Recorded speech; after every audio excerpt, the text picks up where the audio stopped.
गुरु बचा लोगे जिसको वो बच जाएगा, फेर लोगे नज़र तो वो फंस जाएगा।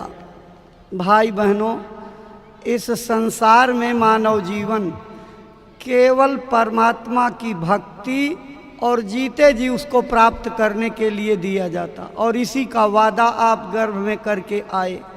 और हमारी किताबों में भी लिखा है, गुरु बिन भवनिधि तरय न कोई, जो बिरंच शंकर सम होई। अगर कोई ब्रह्मा विष्णु महादेव के बराबर पदवी पर पहुंच जाए, फिर भी बिना गुरु के उसका कल्याण नहीं। आज आपके जीवन की घड़ियों का परम सौभाग्य है, पूज्य महाराज जी गुरु महाराज का संदेश लेकर के आए हुए हैं।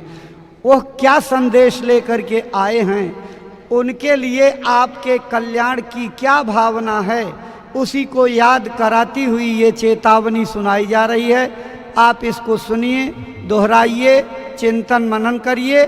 इसी चेतावनी के बाद पूज्य महाराज जी मंच पर पधार जाएंगे। तो प्रस्तुत है चेतावनी, सुनिए। जय गुरुदेव। जय गुरुदेव। जय गुरुदेव महिमा सुनाने चले हैं। जय गुरुदेव महिमा सुनाने चले हैं। गुरु ज्ञान गंगा बहाने चले हैं। गुरु ज्ञान गंगा बहाने चले हैं। मथुरा नगर के जय गुरुदेव बाबा। मथुरा नगर के जय गुरुदेव बाबा।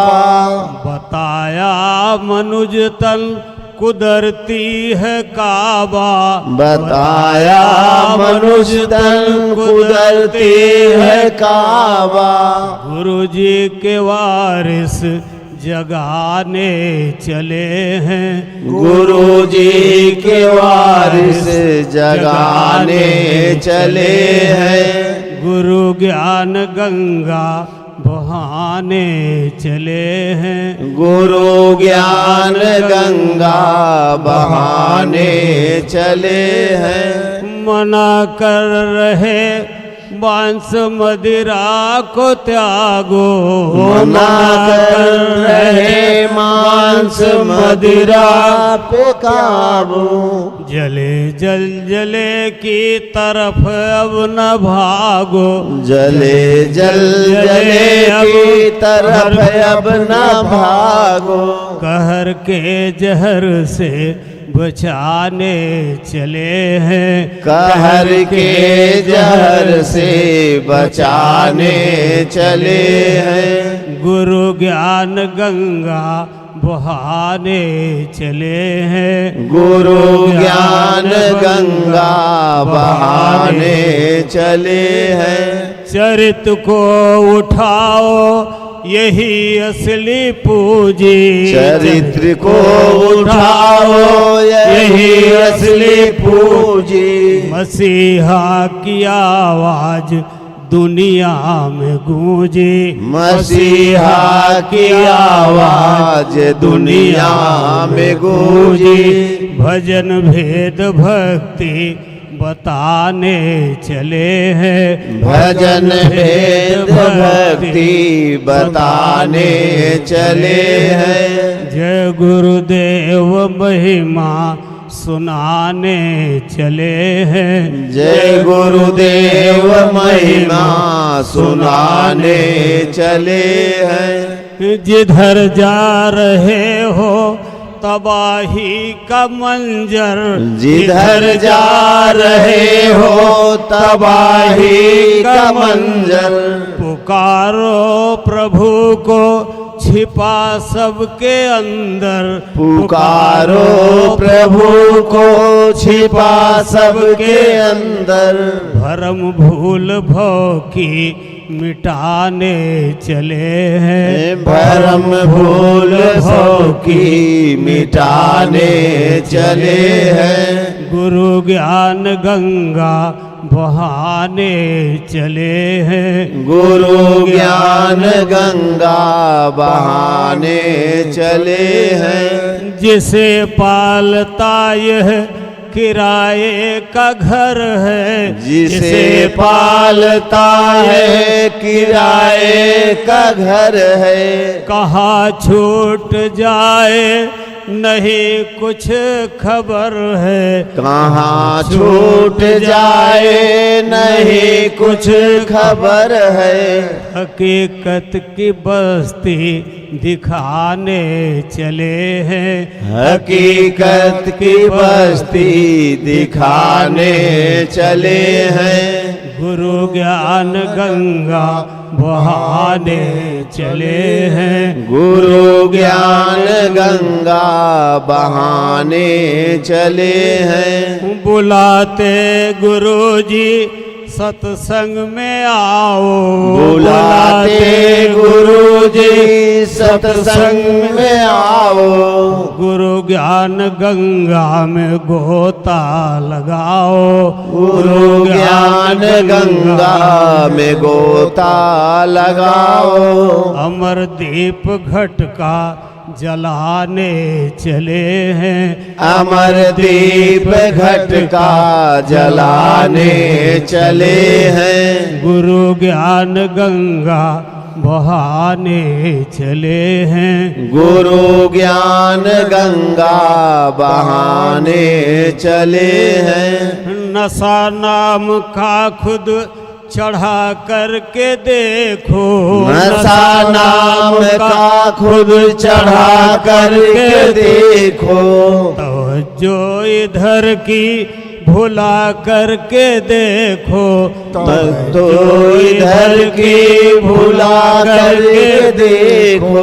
हवा प्रेम वाली चलाने चले हैं। हवा प्रेम वाली चलाने चले हैं। जय गुरुदेव महिमा सुनाने चले हैं। जय गुरुदेव महिमा सुनाने चले हैं। गुरु ज्ञान गंगा बहाने चले हैं। गुरु ज्ञान गंगा बहाने चले हैं।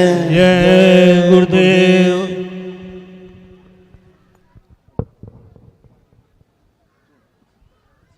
जय गुरुदेव। जय गुरुदेव। सम्मानित भाई बहनों, अभी आप चेतावनी की पंक्तियां सुन रहे थे। जय गुरुदेव महिमा सुनाने चले हैं, गुरु ज्ञान गंगा बहाने चले हैं। पूज्य महाराज जी सत्संग की महिमा और जीते जी भगवान के पाने का रास्ता बताने का संकल्प लेकर के आए हुए हैं। पूज्य महाराज जी का आगमन सत्संग मंच पर होने जा रहा है। आप सभी भाई बहन अपने स्थान पर खड़े हो करके पूज्य महाराज जी का स्वागत वंदन अभिनंदन करेंगे। वो आपका अभिवादन स्वीकार करेंगे। जब पूज्य महाराज जी आपको बैठने का संकेत कर देंगे, आप अपने स्थान पर बैठ जाइएगा और दत्तचित्त हो करके उनकी एक एक बातों को सुनिएगा और अपने जीवन में उतारिएगा।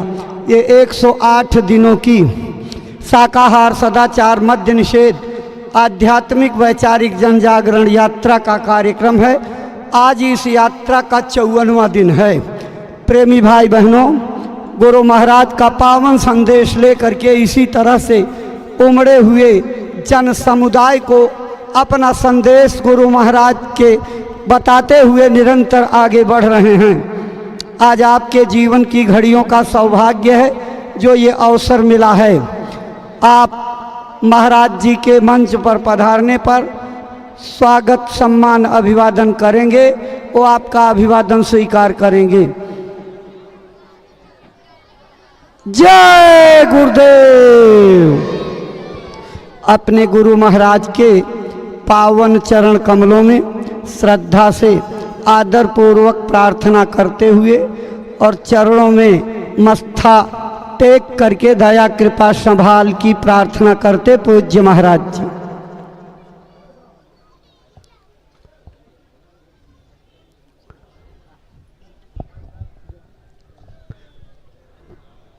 जय गुरुदेव, जय गुरुदेव। अब आपको बैठने का संकेत हो गया है, आप अपने स्थान पर बैठ जाइए। प्रेमी भाई बहनों, आप सबकी श्रद्धा भावनाओं को इकट्ठा करके यहाँ के जिला अध्यक्ष शेष राम जी अपने सहयोगियों के साथ पूज्य महाराज जी को श्रद्धा सुमन अर्पित करते हुए स्वागत अभिनंदन वंदन करते हुए आगे जाओ। उधर एक जने उधर जाओ, एक जने इधर चलो। नीचे करिए, नीचे करिए। जय गुरुदेव, जय गुरुदेव।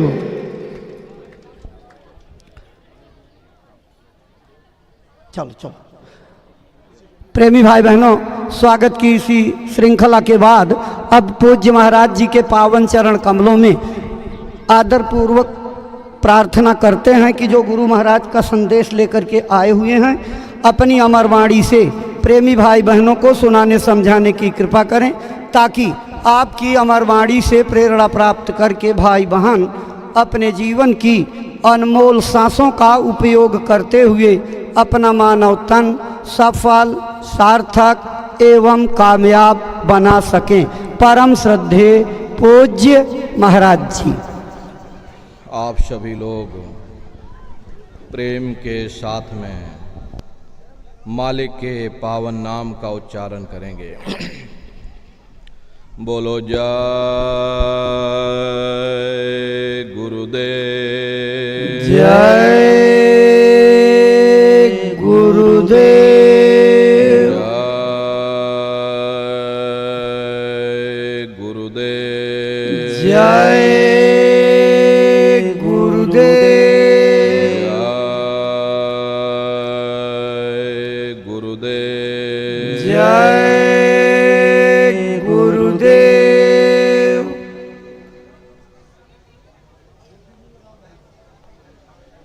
सर्वत्र विराजमान शब्द स्वरूप परम पूज्य स्वामी जी महाराज के श्री चरणों में कोटि कोटि नमन प्रणाम करते हुए इस सत्संग समारोह में पधारे हुए सभी सत्संगी धर्म प्रेमी भाई बहनों को सादर जय गुरुदेव। प्रेमी भाई बहनों,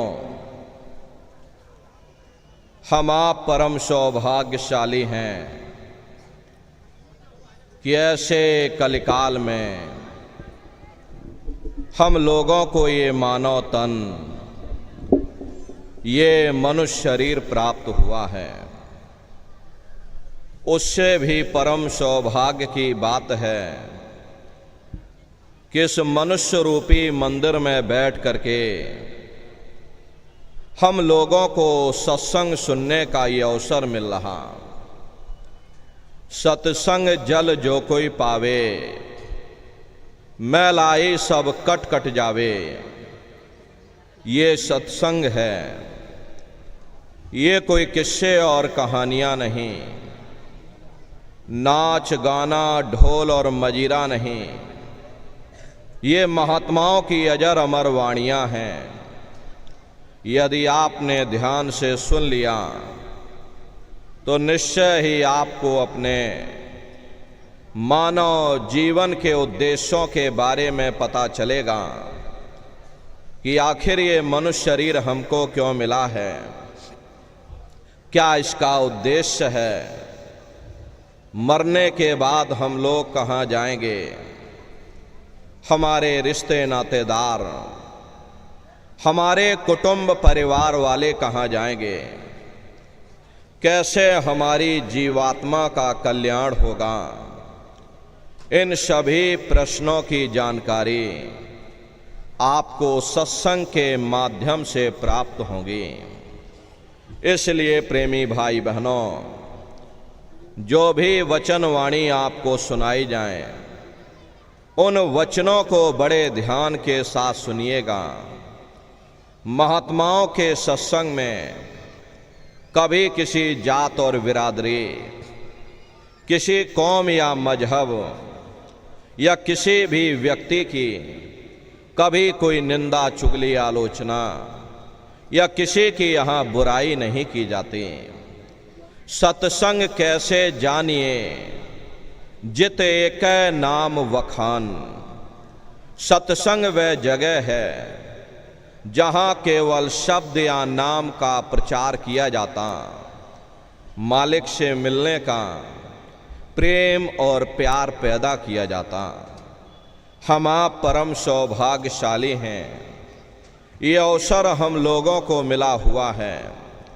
जो भी थोड़े बहुत वचन आपको सुनाए जाएं, उन वचनों को बड़े ध्यान के साथ आप लोग सुनिएगा और समझने की कोशिश करिएगा। हम भी ये प्रयास करेंगे कि आप लोगों को सरल से सरल भाषा में आप सभी को समझाया जा सके। प्रेमी भाई बहनों, यह मनुष्य शरीर हम लोगों को बड़े सौभाग्य से प्राप्त हुआ है। ये जीवन बहुत अनमोल है। उस परम पिता परमात्मा ने हमको यह जीवन केवल इसीलिए दिया है ताकि हम जीते जी उस प्रभु की भक्ति करके अपनी जीवात्मा का कल्याण करा सकें। ये 5 तत्वों का पुतला, ये पंच भौतिक शरीर हम लोगों को एक निश्चित समय के लिए मिला हुआ। एक निश्चित समय को हम आप नहीं जानते हैं, किंतु जिसका ये मकान है, जिसका ये शरीर है, वो अवश्य ही जानता है। और समय पूरा हो जाने पर मकान मालिक जबरदस्ती इस मकान को खाली करवा देगा। उस समय न जमीन जायदाद काम आएगी, ना ये धन और संपत्ति काम आएगी। जीवात्मा को निकाल करके इस शरीर से बाहर कर दिया जाएगा। ये शरीर हमारा आपका यहीं जमीन पर गिर पड़ेगा, क्योंकि जीवात्मा के निकल जाने के बाद में ये शरीर सिर्फ एक माटी का पुतला है, उससे ज़्यादा कुछ भी नहीं। आप इस मिट्टी के पुतले को ले जाकर शमशान भूमि पर जला करके राख कर दोगे। हमारा आपका नाम, हमारी आपकी जात बिरादरी, ये रुतबा, ये शानो शौकत उसी शमशान भूमि पर जल करके राख हो जाएगी। प्रेमी भाई बहनों, इस दुनिया में हित मित, भाई बंधु, रिश्ते नातेदार, कुटुंब परिवार वाले, इनमें से कोई भी चीज तुम्हारी जीवात्मा को इस अधोगति से बचा नहीं सकती। हम कौन हैं, हम कहाँ से आए हैं और हमें जाना कहाँ है, ये मानव मात्र के लिए एक जटिल प्रश्न बना हुआ है। इस प्रश्न का हल तब तक नहीं होगा जब तक इस धरा भूमि पर कोई संत, महात्मा, फकीर न मिल जाए। इसीलिए वह मालिक अति दया और कृपा करके संतों महात्माओं को धरती पर भेजते हैं, और संत महात्मा फकीर यहाँ पर आकर के हम जीवों को समझाने की कोशिश करते कि भाई हम आए वही देश से जहाँ तुम्हारो धाम, तुम सबको घर पहुँचावना एक हमारो काम। हम उसी देश से आए हैं जिस देश के तुम रहने वाले हो, परंतु तुम अपने सच्चे देश को छोड़ करके इस झूठे काल और माया के देश में फंस गए। यह देश तुम्हारा देश नहीं, तुम्हारा देश सचखंड है। ये कौम तुम्हारी कौम नहीं, तुम्हारी कौम सतनाम है। और ये जीवात्मा उस सतनाम रूपी समुद्र की बूंद है। इस बूंद को समुद्र से मिलाओ, यानी जीवात्मा को उस परमात्मा से मिलाओ। वो परमात्मा है, वो आपको मिलेगा, जीते जी मिलेगा। इसी मनुष्य शरीर में मिलेगा। इसी मनुष्य शरीर के अंदर जा करके परमात्मा से मिलने का वह एकमात्र दरवाजा है। उस दरवाजे का भेद केवल संतों महात्माओं को ही प्राप्त है। ये दुनिया के लोग, दुनिया की आवाम जनमानस दुनिया के ज्ञान को पढ़ करके अहंकार में डूबे रहते हैं कि हमसे बड़ा कोई ज्ञानी नहीं है। लेकिन उनको ये नहीं मालूम, जहाँ ये दुनिया का ज्ञान समाप्त होता है, उसी के सिर की चोटी से ये आध्यात्मवाद, आत्मा और परमात्मा का ये गूढ़ ज्ञान, रहस्य विज्ञान प्रारंभ होता। उस विज्ञान को पाने के लिए सबसे पहले यह जरूरी है कि पहले आप लोग मानवतावादी बनो, मानव धर्म और मानव कर्म को अपनाओ। अरे मानव धर्म क्या है? इंसान इंसान के काम आवे, एक दूसरे की निस्वार्थ भाव से सेवा करे, सत्य, दया, अहिंसा, परोपकार आदि गुणों को अपने जीवन में उतार करके और किसी संत महात्मा की खोज करके उनके बताए हुए रास्तों पर चल करके उस मालिक की भक्ति करके अपनी जीवात्मा का कल्याण करा ले। यही इंसान का सबसे बड़ा मानव धर्म है। लेकिन आज इस कलिकाल में ये दुनिया की आवाम जनमानस इंद्रियों के भोग और वासनाओं में, शराबों और कबाबों में, मांस और मदिरा में सुख ढूंढने की कोशिश कर रही। ये चरित्र पतन जैसे कार्यों को अपना करके ये आवाम जनमानस कैसे सुखी हो सकती? पहले अपने चरित्र जैसे धन को इकट्ठा करो, क्योंकि चरित्र ही सब कुछ है। चरित्र ही मानव धर्म की पूंजी है।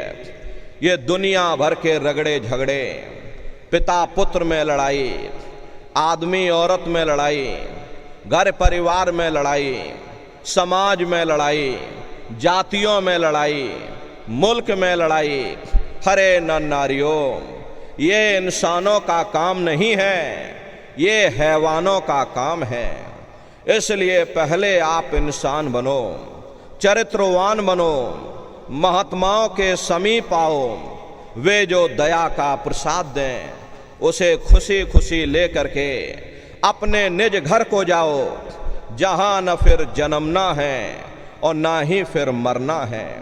इसीलिए हमारे गुरु महाराज परम संत बाबा जय गुरुदेव जी महाराज ने आवाम जनमानस के बीच में ये आवाज़ लगाई है कि इंसानों, तुम अपने दीन ईमान पर वापस आ जाओ और जिस्मानी मंदिर में बैठ करके भगवान का सच्चा भजन करो, जिससे तुम्हारी ये जीवात्मा, तुम्हारी ये रूह दोजख में यानी कि नरकों में जाने से बच जाए। अरे हम माने ना माने, लेकिन संत महात्मा त्रिकालदर्शी होते हैं, वे सब कुछ जानते हैं। अगर हम उनके वचनों को मान जाएंगे तो हम लोग बच जाएंगे, नहीं तो खाई और खंदक में जा कर के गिर जाएंगे। इसीलिए अभी वक्त है उस मालिक से सच्ची प्रार्थना करने का, भगवान के सामने अपने गुनाहों की माफ़ी मांगने का। धर्म मजहब के नाम पर लड़ने झगड़ने का नहीं, जात बिरादरी के नाम पर लड़ने झगड़ने का नहीं। अरे हमने बहुत लड़ लिया, बड़े बड़े झगड़े और फसादें की, बड़ी बड़ी नुक्ताचीनी की, सिवाय नफ़रत के हमको क्या मिला? नफ़रत की ऐसी ज्वाला जली जिसमें घर जल गया, परिवार जल गया, समाज जल गई, जातियां जल गईं, अब सारा देश जल उठा। इसीलिए सारी मानवता बहुत थक गई। हर कोई ऐसी छांव चाहता है जहां उसे ठंडक मिले, शांति और सुकून मिले, और ये सब वहीं मिल सकते हैं जहां शांत के संदेश होते, सुकून के संदेश होते, मानव धर्म और मानव कर्म के संदेश होते। और ये संदेश केवल संत महात्मा फकीर देते हैं, जो समदर्शी होते हैं, जो समस्त जीवों के अंदर उस प्रभु के अंश को देखते हैं। ऐसे समदर्शी उन महात्माओं की खोज करो। ये मत देखना कि महात्मा किस जाति के हैं, महात्मा किस बिरादरी के हैं।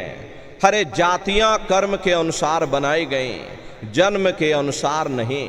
मनुष्य की एक ही जाति है, वो है मानव जाति।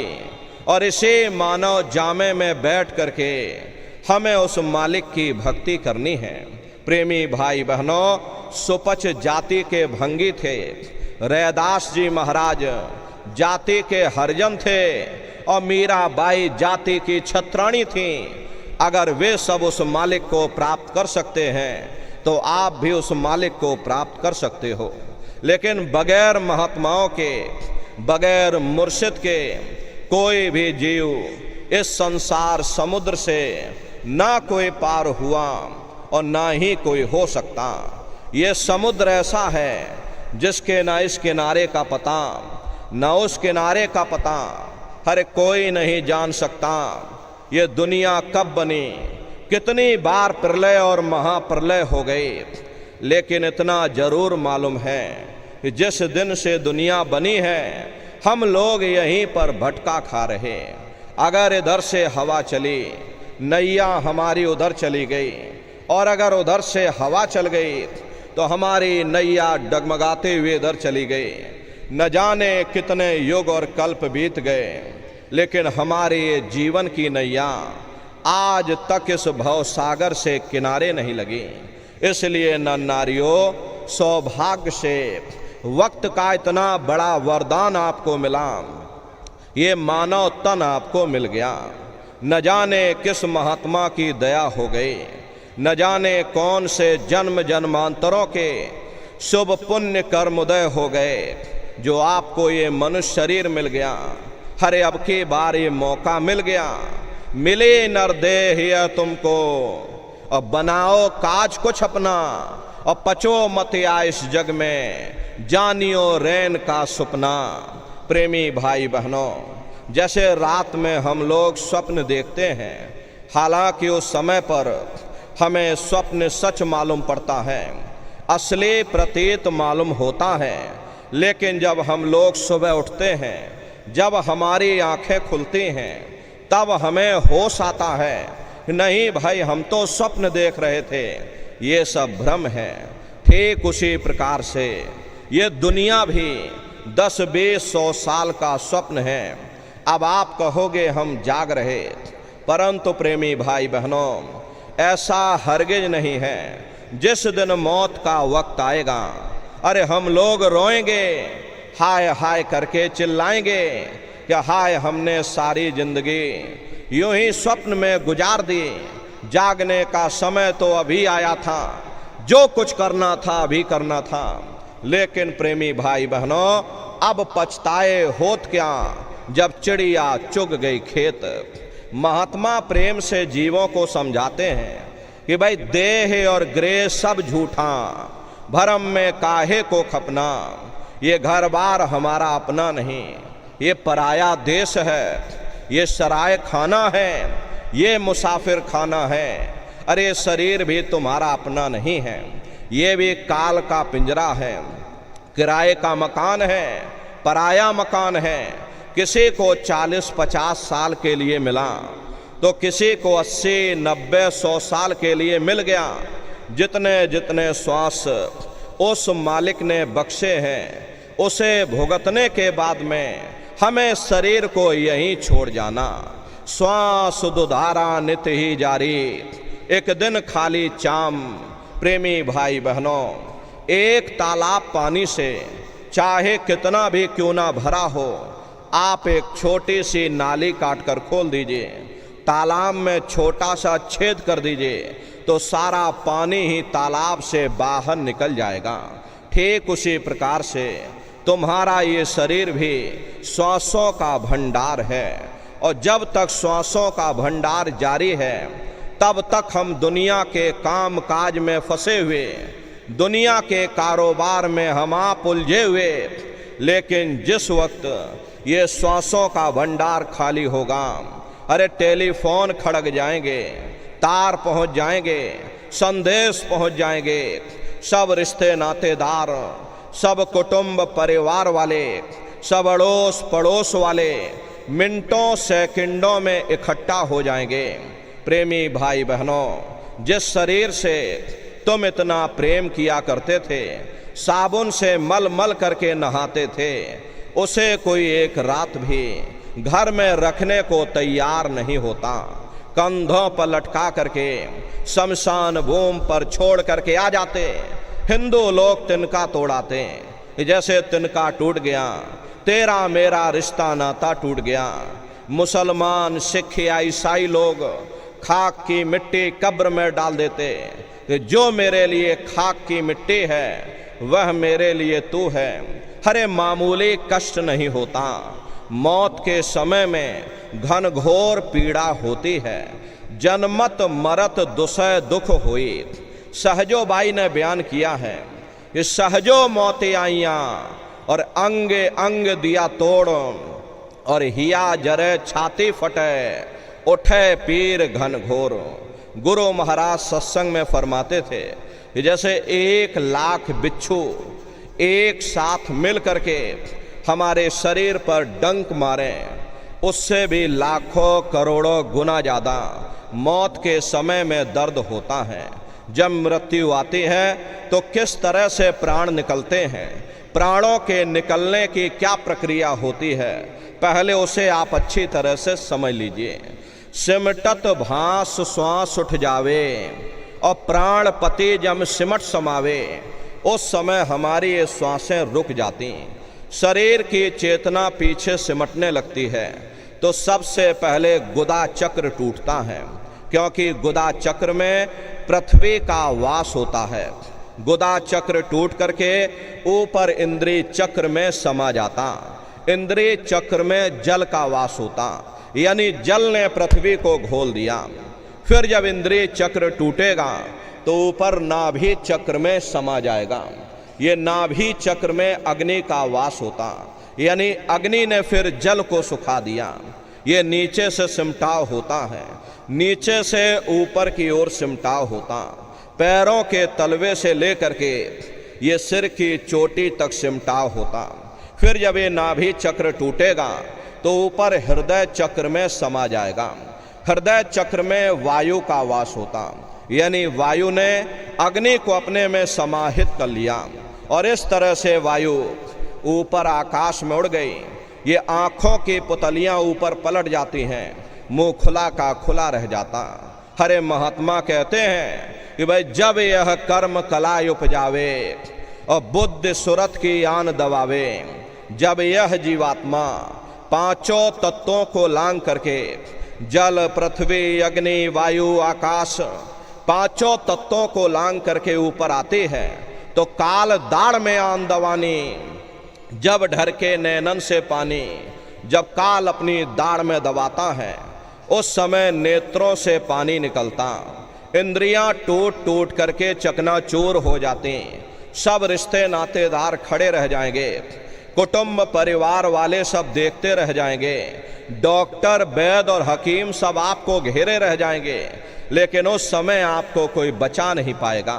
हरे यमदूत आते हैं, प्राणों की डोरी को तोड़ देते हैं और जीवात्मा को खींच करके इस शरीर से बाहर कर दिया जाता।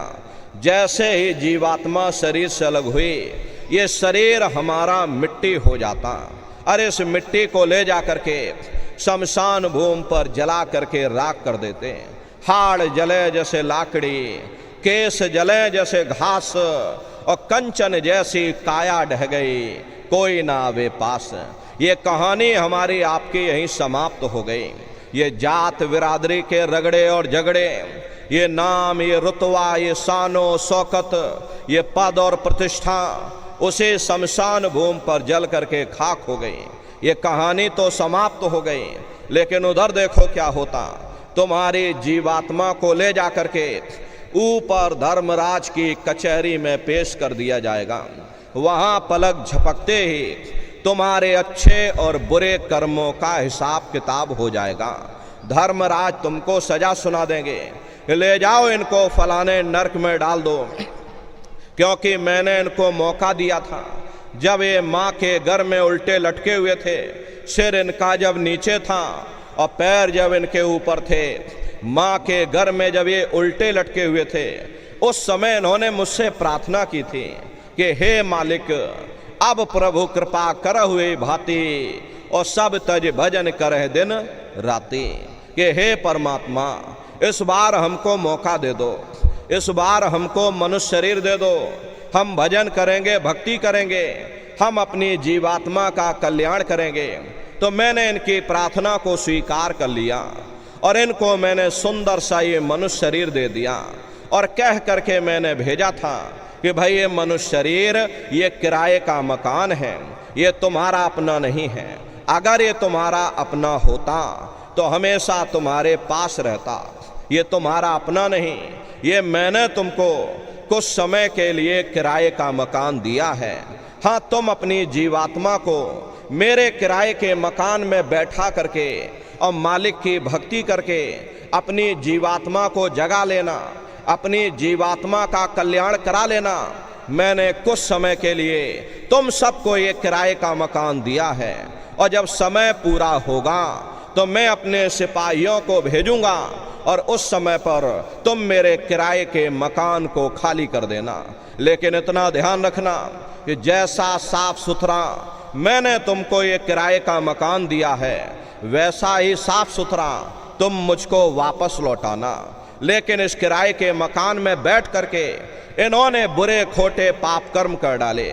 मेरे किराए के मकान को इन्होंने अपने कर्मों से गंदा कर दिया, इसलिए कर्मों की सजा इनको मिलेगी। ले जाओ इनको फलाने नरक में डाल दो। अरे महात्मा कभी झूठ नहीं बोलते। महात्माओं ने जब साधना किया और साधना करके जब ऊपर गए और ऊपर जा करके जब उन्होंने नरकों का हाल देखा तो हमारी आपकी जानकारी के लिए उन्होंने धर्म ग्रंथों में लिख दिया कि लोह के खम्भ तपत के माही और जहाँ जीव को ले चिपटाई, वहाँ लोहे के खंबे अग्नि से धधक धधक कर लाल हो रहे। ऐसे खोटे जीवों को उन्हीं खम्भों पर लिटा दिया जाता। जीव हाय हाय करके चिल्लाता है, तड़फ तड़फ जीव जुलम बुखारी और तपत खम्भ दुखी उपजे भारी। असहनी वेदना होती, असहनी दुख और दर्द होता। जीव वहाँ रोता और चिल्लाता रहता। लाखों लाख योजन मील तक तुम्हारे रोने चीखने चिल्लाने की आवाज वहाँ गूंजती है, लेकिन प्रेमी भाई बहनों, वहाँ कोई तुम्हारी पुकार सुनने वाला नहीं, कोई तुम्हारी दर्द भरी आवाज को सुनने वाला नहीं। ये दुर्दशा क्यों हो गई? क्योंकि हम लोग मनमुखी हो गए, मन के कहे पर चलने लग गए। अरे मन के कहे पर चल करके बुरे खोटे पाप कर्म करने लग गए। कर्मों का ये जखीरा अंबार के अंबार हमने अपने सिर पर लाद लिए। आज उन्हीं कर्मों का हम आप भोग पा रहे। हरे महात्मा कहते हैं कि नर के अनेक अन्योर हैं, कहाँ लगे कहूँ बखान। दुख भोगते यह जीव जो जाने जो भोग समान। कहते भाई एक नरक नहीं, ऐसे वहाँ पर अनेकों अनेक नरक बने हुए। अलग अलग खोटे पाप कर्मों के वहाँ पर अलग अलग नरक बने हुए। गरुड़ पुराण में 36 प्रकार के नरकों का वर्णन किया गया। कुंभी नरक निदान है, पड़े जीव जग जाए, सिर समेत डूबा रहे और सदा नरक के माही। कुंभी कहते हैं घड़े के आकार का बड़ा विशाल नरक बना हुआ, दुनिया भर का मवाद उसमें भरा, बड़ी भारी बदबू उसमें से आती है। जीवों को ले जाकर उसी में डाल दिया जाता। कुंभी नरक कल्प लो वासा, मुख में नरक नाक में श्वासा। कल्प लो वासा यानी 1000 चौकड़ी युग का एक कल्प होता है, और कल्प लो वासा यानी युगों युगों तक ये जीव नरकों की यातनाओं को भोगता रहता, और नरकों की यातनाएं भोगने के बाद में इन्हीं जीवों को सीधे आपको मनुष्य शरीर दोबारा नहीं मिलेगा, बल्कि ले जा करके 4 खान 84 लाख योनियों में डाल दिया जाएगा। जैसे बच्चा होता है, अब बच्चा पहले कक्षा 1 पास करेगा, फिर कक्षा 2 में जाएगा। ऐसे ही प्रेमी भाई बहनों, वहाँ पर भी पूरा चैनल बना हुआ। नरकों की यातनाओं को भोगने के बाद में इन्हीं जीवों को 4 खान 84 लाख योनियों में डाल दिया जाता। ये 4 खान 84 लाख योनियाँ ये कोई मामूली योनियाँ नहीं होती। 4 खान का मतलब होता है अंडज, पिंडज, उपमज, स्थावर, ये 4 खाने होती हैं। पहली श्रेणी इन पेड़ पौधों की आती है जिनके अंदर पानी का तत्व मौजूद होता। कभी ये भी मनुष्य हुआ करते थे, लेकिन आज अपने कर्मों का ये भोग पा रहे, एक जगह पर पेड़ बन के खड़े हुए। दूसरी श्रेणी कीड़े मकोड़ों की आती है जिनके अंदर पृथ्वी और अग्नि का तत्व मौजूद होता है। तीसरी श्रेणी पंछियों की आती है। चौथी चौपाए जानवरों की आती है, और 5वीं स्वयं इंसानों की आती है जिसके अंदर 5 तत्व जल, पृथ्वी, अग्नि, वायु, आकाश, 5 तत्व मौजूद होते। प्रेमी भाई बहनों, ये 4 खाने हैं, इनकी अलग अलग कुल 84 लाख योनियां होती हैं। अब आप पेड़ पौधों को ही देखिए तो ये आम का पेड़ अलग है, नीम का पेड़ अलग है, पीपल का पेड़ अलग है। ऐसे ही अलग अलग प्रजातियों के कीड़े मकोड़े हैं, अलग अलग प्रजातियों के पशु पंछी हैं। कुल मिलाकर 84 लाख योनियां हैं। हम दुनिया के जीव नरकों की यातनाओं को भोगने के बाद में इन्हीं 84 लाख योनियों में डाल दिए जाते हैं। अरे मामूली कष्ट नहीं होता। हमको आपको गर्मी लग गई तो हम लोग छाया में आ गए, सर्दी लग गई कंबल रजाई ओढ़ लिया, भूख लग गई रोटी खा ली, बीमार हो गए अस्पतालों में चले गए, अपना अपना इलाज करवा लिया। लेकिन देखो इन जानवरों को, क्या गर्मी और क्या सर्दी और क्या बरसात, एक एक रोटी के टुकड़े के लिए बेचारे दर बदर रोड पर भटकते रहते। अरे किसी का हाथ कट गया, किसी का पैर कट गया, किसी को आपने जीते जी काट डाला, मुर्गी की पकड़ करके गर्दन ही घुमा डाली। अरे उनको भी दर्द होता है, उनको भी तकलीफ होती है, लेकिन वे बेचारे बेजुबान हैं, कुछ बोल नहीं पाते हैं, कुछ बता नहीं पाते हैं। हम लोगों के अंदर ये जुबान है, हम लोग बोल बता देते, वे सिर्फ रोते और चिल्लाते रहते। अरे कौन उनकी पुकार सुनने वाला, कौन उनकी दर्द भरी आवाज को सुनने वाला, कौन सी अदालत में जाकर के वे बेचारे दरवाजा खटखटाएं, या कौन मजिस्ट्रेट उनकी फरियाद को सुनेगा। प्रेमी भाई बहनों, कोई सुनने वाला नहीं। अरे कई जन्म भय कीट पतंगा, कई जन्म भय मीन कुरंगा, और कई जन्म पंखी सर्प होयो, और कई जन्म है वर वृक्ष जोयो, मिल जगदीश मिलन की वरिया, और चिरंकार यह देश सजरिया। करोड़ों करोड़ युगों से हम आप नरकों की यातनाओं को भोगने के बाद में फिर कभी कीड़े पतंगों की योनि में डाल दिए जाते हैं, कभी पेड़ पौधों की योनि में, तो कभी पशु और पंछियों की योनि में डाल दिए जाते हैं। प्रेमी भाई बहनों, 84 लाख योनियों की सबसे जो आखिरी योनि होती है वो गाय और बैल की योनि होती है। गाय स्त्री का रूप लेती है और बैल पुरुष का रूप लेते हैं। ये 84 लाख योनियों की सबसे आखिरी योनि यानी अंतिम पायदान होता है। उसके बाद तब जाकर के हम लोगों को दोबारा फिर से मनुष्य शरीर प्राप्त होता। इसीलिए कहा गया कि बड़े भाग्य मानुष तन पाया, और कोट जन्म जब भटका खाया। कोटान कोट जन्म जन्मांतरों तक अलग अलग योनियों में भटकने के बाद में तब बड़े सौभाग्य से तुम लोगों को ये मनुष्य शरीर प्राप्त हुआ है। लेकिन बड़े अफसोस की बात है कि जैसे किसी को हीरा मिल गया, उसे हीरे की परख नहीं, उसने हीरे को ले जाकर गधे के गले में बांध दिया। ठीक उसी प्रकार से ये मनुष्य शरीर उत्तम से उत्तम है, लेकिन इंसान इसकी कद्र नहीं करता।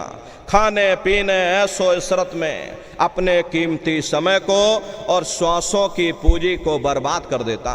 रात गवायो सोए के और दिवस गवायो खाए, और हीरा जन्म अमोल था कौड़ी बदले जाए।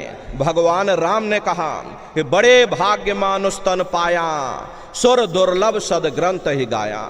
सुर कहते हैं देवताओं को, बड़े से बड़े देवी और देवता भी इस मनुष्य शरीर को पाने के लिए तरसते हैं, क्योंकि इसी मनुष्य रूपी मंदिर में बैठ करके हम आप उस परमात्मा की भक्ति कर सकते। इसीलिए संतों महात्माओं ने इस पंच भौतिक शरीर को सच्चा हरि मंदिर कहकर याद किया। ये हरि मंदिर यह शरीर है और ज्ञान रतन प्रकट होए, ये असली हरि मंदिर है। जब भी वो परमात्मा मिलेगा इसे हरि मंदिर के अंदर मिलेगा। इसे पंच भौतिक शरीर को ईसा मसीह साहब ने टेम्पल ऑफ लिविंग गॉड यानी जिंदा ईश्वर का मंदिर कहा। इसी पंच भौतिक शरीर को मुसलमान फकीरों ने कुदरती काबा कहकर याद किया। ये असली कुदरती काबा है। खुदा का दीदार जब भी होगा इसी कुदरती काबे के अंदर जाकर होगा।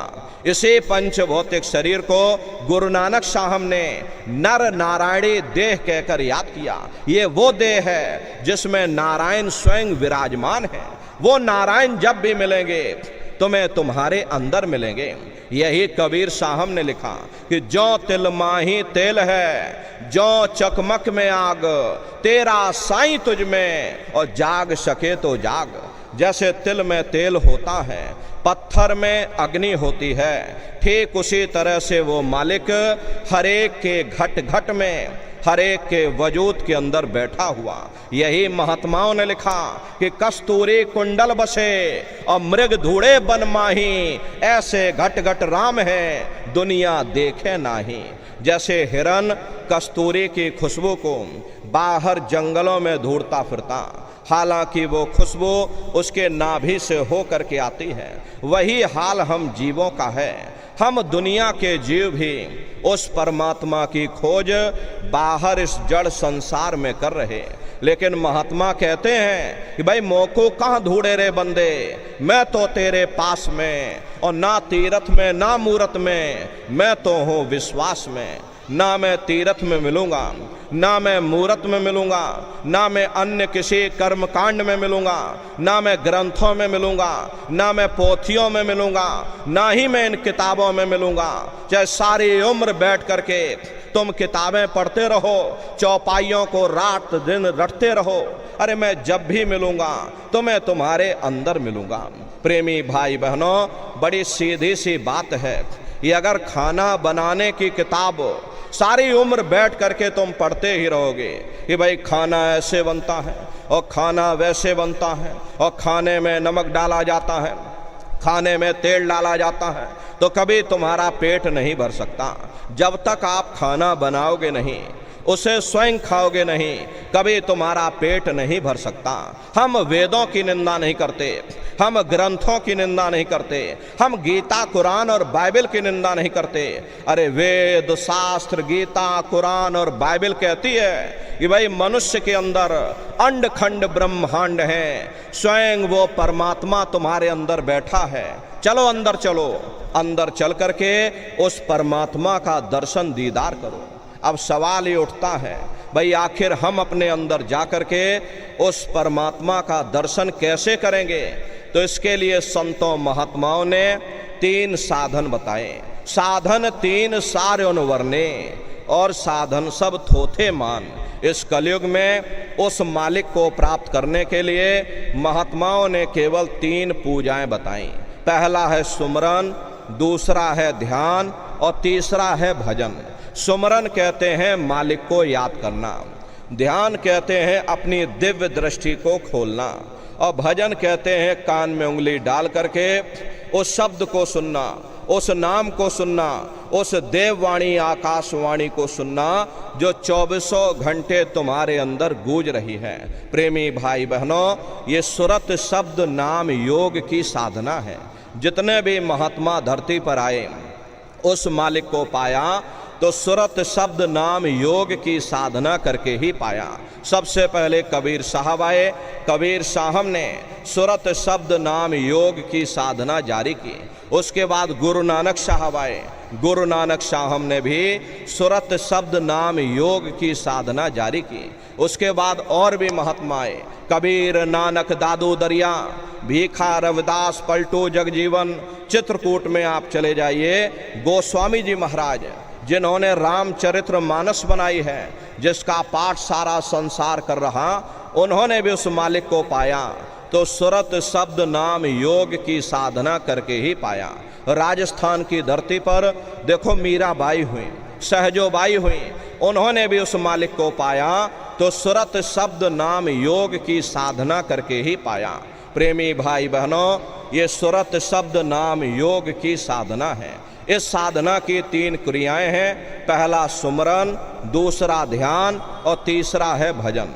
तो कैसे आप लोग सुमरन करोगे, कैसे आप लोग ध्यान करोगे और कैसे आप लोग भजन करोगे, जरा बैठ करके अच्छी तरह समझिएगा और फिर घर पर जा कर के करिएगा। तो सबसे पहले सुमरन कैसे किया जाएगा? सुमरन करने के लिए एक माला आप लोग ले लेना। ये देखिए प्रेमी भाई बहनों, 108 दाने की ये माला है। अपने अपने घरों में बैठ करके बाहर से अपनी आँख को बंद कर लेना। दोनों आँखों के मध्य भाग में अपने ध्यान को रोक करके और दाने दाने पर जय गुरुदेव नाम का उच्चारण करिएगा। हर दाने पर जय गुरुदेव नाम, हर दाने पर जय गुरुदेव नाम, जय गुरुदेव, जय गुरुदेव, जय गुरुदेव, जय गुरुदेव, कुल 108 बार करिएगा। दोबारा इसी जगह फिर वापस आ जाओगे। जब आप जय गुरुदेव नाम का उच्चारण करोगे तो दोनों आँखों के मध्य भाग में अपने ध्यान को रोक करके और दाने दाने पर जय गुरुदेव नाम का उच्चारण करिएगा। जिसको आप याद कर रहे हो, एक समय ऐसा आएगा वो अंतर में तुम्हारे सामने प्रकट हो जाएगा। उसके स्वरूप को देख लेना, फिर उसी के स्वरूप को याद करके जय गुरुदेव नाम का सुमरन सभी नए प्रेमी भाई बहन। तीसरी बार फिर यहीं से जय गुरुदेव नाम का सुमरन, तीसरी बार फिर यहीं से जय गुरुदेव नाम का सुमरन, चौथी बार फिर यहीं से जय गुरुदेव नाम का सुमरन। इस तरह से कुल 8 बार जय गुरुदेव नाम का सुमरन सभी नए प्रेमी भाई बहन करिएगा। 8 बार करने के बाद में ये माला आप रख देना। प्रेमी भाई बहनों, ये जय गुरुदेव नाम किसी साधारण इंसान का नाम नहीं, ये स्वयं उस अनामी महाप्रभु का नाम है। समय समय पर संत महात्मा अपने अपने समय पर आकर के अपनी साधना के द्वारा उस मालिक के नाम को जगाते हैं, उस मालिक के नाम को सिद्ध करते हैं। जैसे कबीर साहब आए, कबीर साहब ने साहिब नाम सिद्ध किया। गुरु नानक साहब आए, गुरु नानक साहब ने वाहे गुरु नाम सिद्ध किया। गोस्वामी जी महाराज आए, गोस्वामी जी महाराज ने राम नाम सिद्ध किया। मीराबाई आई तो मीराबाई ने गिरधर नाम सिद्ध किया। सूरदास जी महाराज आए तो सूरदास जी महाराज ने श्याम नाम सिद्ध किया। इसी तरह से हमारे गुरु महाराज जय गुरुदेव नाम सिद्ध करके गए, जय गुरुदेव नाम का जहाज लगा कर गए। अगर इस जहाज पर सारी दुनिया बैठेगी, ये जहाज सारी दुनिया को पार करेगा। नए जीवों के लिए नामदान को और सरल से सरल किया गया। वरना बहुत से पुराने पुराने प्रेमी हैं, अगर उनसे पूछ लिया जाए कि भाई जरा नाम रूप स्थान गाजे बाजे बता दो, वो तक भूल जाते हैं। अब इतने पुराने हो करके आज तक नाम रूप स्थान गाजे बाजे याद नहीं कर पाए। इसीलिए नए जीवों के लिए इस रास्ते को और सरल किया गया। बहुत से बगैर पढ़े लिखे लोग हैं, बूढ़े बुजुर्ग हैं, बच्चे बच्चियां हैं। अरे आसानी से आप लोग समझ जाओ, सुमरन ध्यान भजन कर सको, इसीलिए इस रास्ते को और सरल से सरल किया गया। एक है साध है सब सद है और सब साध है सब जाए। पहले अपने गुरु की उंगली पकड़ लो, क्योंकि गुरु तुम्हारा सच्चा रहबर है। गुरु बिन भव निज तरह न कोई, बगैर गुरु के तुम्हारी ये जीवात्मा इस भव सागर से पार नहीं जा सकती। गुरु गोविंद दो खड़े और काके लागू पाई, और बलिहारी गुरु आपने जिन गोविंद दियो बताई। महिमा उन्हीं की है जिन्होंने गोविंद को लखा दिया। इस संसार में 3 तरह के गुरु होते हैं। पहले गुरु हमारे माता पिता होते हैं, जो हमें जन्म देते हैं, हमारा पालन पोषण करते हैं, हमारे अंदर संस्कार डालते हैं। माता पिता ये हमारे पहले गुरु होते हैं। दूसरे गुरु हमारे शिक्षक होते हैं, जो हमें स्कूलों में कॉलेजों में हमें ज्ञान देते हैं, शिक्षा देते हैं। जो हमें भौतिक ज्ञान देते हैं वो हमारे दूसरे गुरु होते हैं। तीसरे हमारे आध्यात्मिक गुरु होते, जो हमारी जीवात्मा को इस भव सागर से पार करते हैं। इसीलिए कहा गया कि गुरुर ब्रह्मा गुरुर विष्णु गुरुर देवो महेश्वरः और गुरुर साक्षात पर ब्रह्मा तस्मै श्री गुरुवे नमः। 3 लोक 9 खंड में और गुरु से बड़ा न कोई, और कर्ता करें न कर सकें, गुरु करें सो हुई। इसलिए प्रेमी भाई बहनों, साधना करने से पहले जय गुरुदेव नाम का सुमरन सभी नए प्रेमी भाई बहन करिएगा। सुमरन करने के बाद में फिर आप लोग ध्यान पर बैठिएगा। दूसरा है ध्यान, और ध्यान कहते हैं दृष्टि को एकाग्र करना, अपनी दिव्य दृष्टि को खोलना। कैसे आप लोग ध्यान करोगे, जरा अच्छी तरह से आप लोग समझ लीजिए। अपने अपने घरों में पलथी मार करके आप लोग बैठिएगा। शरीर को टाइट मत करना। बहुत से प्रेमी गलती कर देते हैं कि ध्यान के समय अपने शरीर को बिल्कुल टाइट कर देते हैं। यदि आप अपने शरीर को टाइट कर दोगे, ये शरीर आपका थक जाएगा, फिर शरीर ढीला पड़ जाएगा, फिर जैसे के तैसे हो जाओगे। इसलिए पहले से ही अपने शरीर को बिल्कुल ढीला छोड़ देना। जितना आराम से आप बैठोगे उतना आपके लिए अच्छा रहेगा। तो ढीले बदन से आराम से घर में बैठ जाना, आँखों को धीरे से बंद कर लेना, और दोनों आँखों के मध्य भाग में दूर सामने देखिएगा। सामने आपको अंधेरा दिखाई पड़ेगा। जब आप अपने बाहर की आंख को बंद कर लोगे और अंतर में सामने देखोगे, तो सामने आपको अंधेरा दिखाई देगा। बस उसी अंधेरे में एक जगह पर आप अपनी दृष्टि को एकाग्र करिएगा। होशियारी यही रहे ये आँखों की पुतलियाँ अंदर अंदर हिलने ना पाएँ। शुरुआती समय में ये आँखों की पुतलियाँ अंदर अंदर हिलेंगी, लेकिन जब आप बराबर अभ्यास करते रहोगे तो आँखों की पुतलियाँ हिलना बंद हो जाएंगी। तो दूर सामने अंधेरे में एक जगह पर अपनी दृष्टि को रोकिएगा, या उस अंधेरे को ही आप देखते रहना। दृष्टि अपने आप अंधेरे में रुक जाएगी।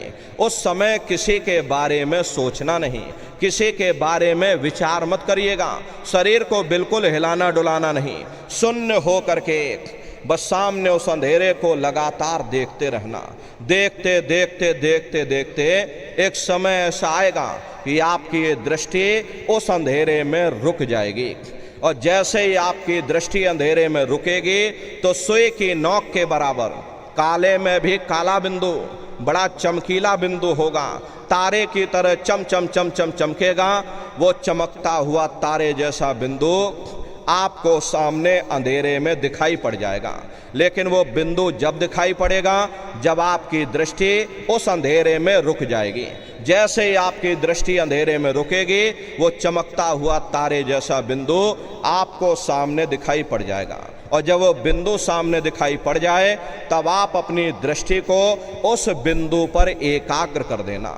जब आप अपनी दृष्टि बिंदु पर एकाग्र करोगे तो बिंदु के चारों तरफ से बड़ा भारी प्रकाश निकलेगा। चक्र की तरह से बहुरंगी प्रकाश होगा। वो प्रकाश धीरे धीरे बड़ा होता चला जाएगा। साधक इतना मोहित हो जाता है कि बिंदु को तो छोड़ देता है और दाएं बाएं प्रकाश को देखने में लग जाता। जब आप दाएं बाएं प्रकाश को देखने में लग जाओगे, क्योंकि प्रकाश उस बिंदु से निकल रहा और आपने बिंदु को छोड़ दिया, प्रकाश को देखने में लग गए, तो प्रकाश भी गायब हो जाएगा, वो बिंदु भी गायब हो जाएगा। फिर अंतर में अंधेरा छा जाएगा और फिर आपको उतनी मेहनत करनी पड़ेगी। इसलिए दाएं बाएं बिल्कुल मत देखिएगा। आपका निशाना उस बिंदु पर टिका रहे। जिसमें से वो प्रकाश निकल रहा, वही बिंदु दरवाजा है, वही बिंदु खिड़की है। उसी को हरि का द्वार यानी कि हरिद्वार कहा गया। बहुत विशाल वो दरवाजा।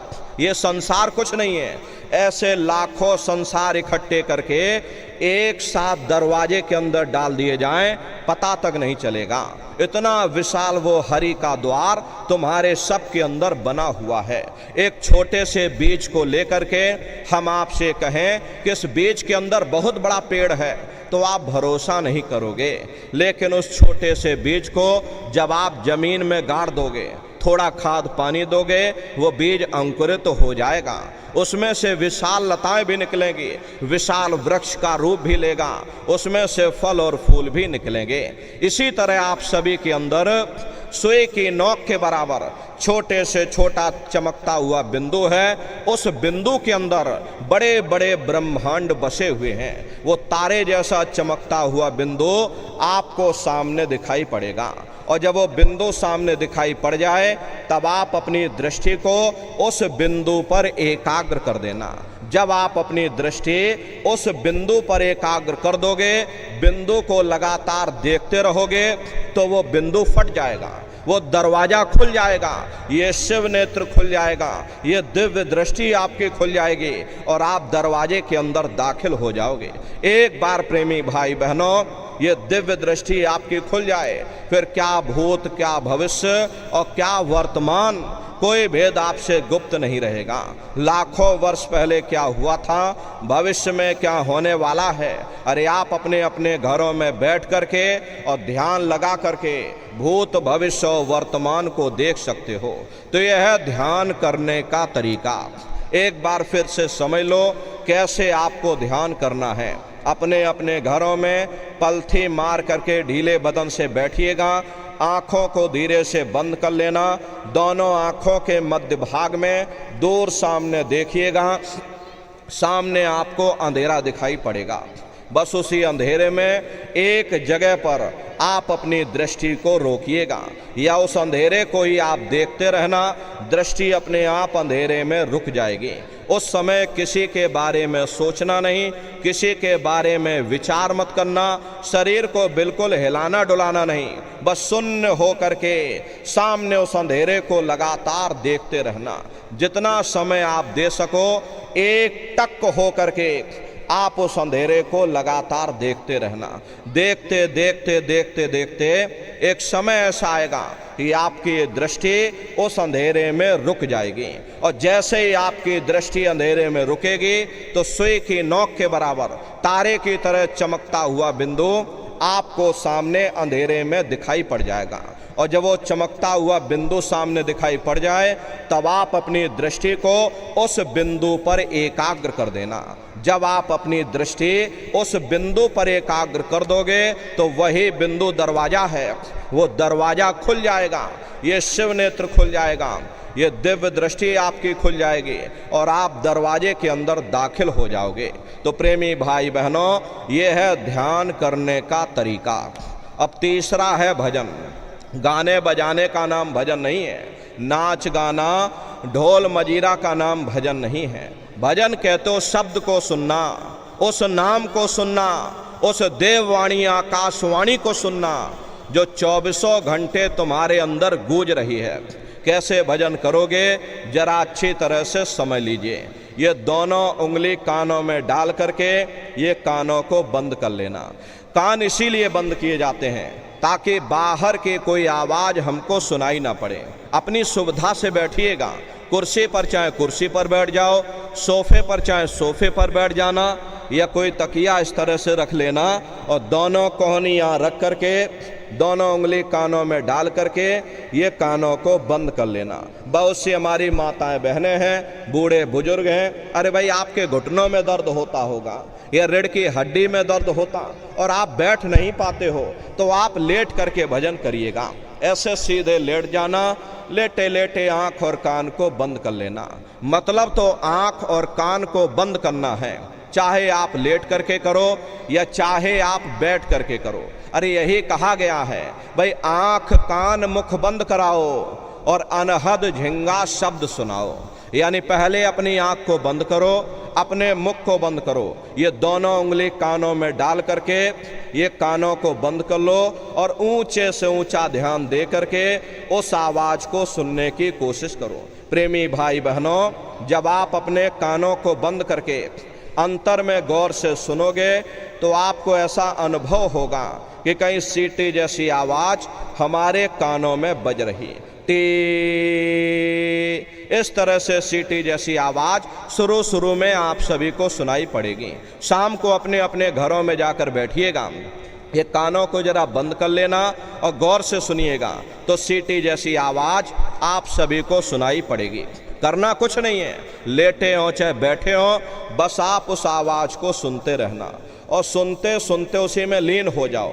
जब आप उसमें लीन हो जाओगे तो कुछ समय बाद में दोबारा आपको अनुभव होगा कि कहीं बड़ी दूर से एक महीन आवाज, घंटे और शंख की आवाज हमारे कानों में बज रही। जैसे मंदिरों में घंटियां बजती हैं, टन टन टन, इसी तरह से घंटे और शंख की आवाज आपको अपने अंदर सुनाई पड़ेगी।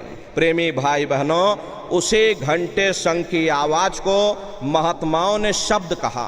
अरे आपकी धर्म पुस्तकों में लिखा है कि पोथी पढ़ पढ़ जग मुआ और पंडित भया न कोई, और 2.5 अक्षर प्रेम का पढ़े सो पंडित हुई। दुनिया वाले कहते हैं कि 2.5 अक्षर का मतलब प्रेम है। अरे प्रेम नहीं है, प्रेम में तो मात्रा लगी हुई। यहाँ पर जिस 2.5 अक्षर का वर्णन उन महात्माओं ने किया था वो है शब्द, शा आदा बा और दा। उसे शब्द को महात्माओं ने नाम कहा। कल युग जोग न यज्ञ न ज्ञाना, एक आधार नाम गुण गाना। कलयुग में ना योग है, न यज्ञ है, न ये ज्ञान है, तो कलयुग में क्या है? कलयुग केवल नाम आधारा और सुमेर सुमेर नर उतर ही पारा। कलयुग में केवल नाम का आधार है, वो नाम तुम्हारे अंदर 24 घंटे गूंज रहा। तो उसी घंटे शंख की आवाज को महात्माओं ने शब्द या नाम कहकर याद किया। उसी घंटे शंख की आवाज को मुसलमान फकीरों ने कलमा कहकर याद किया।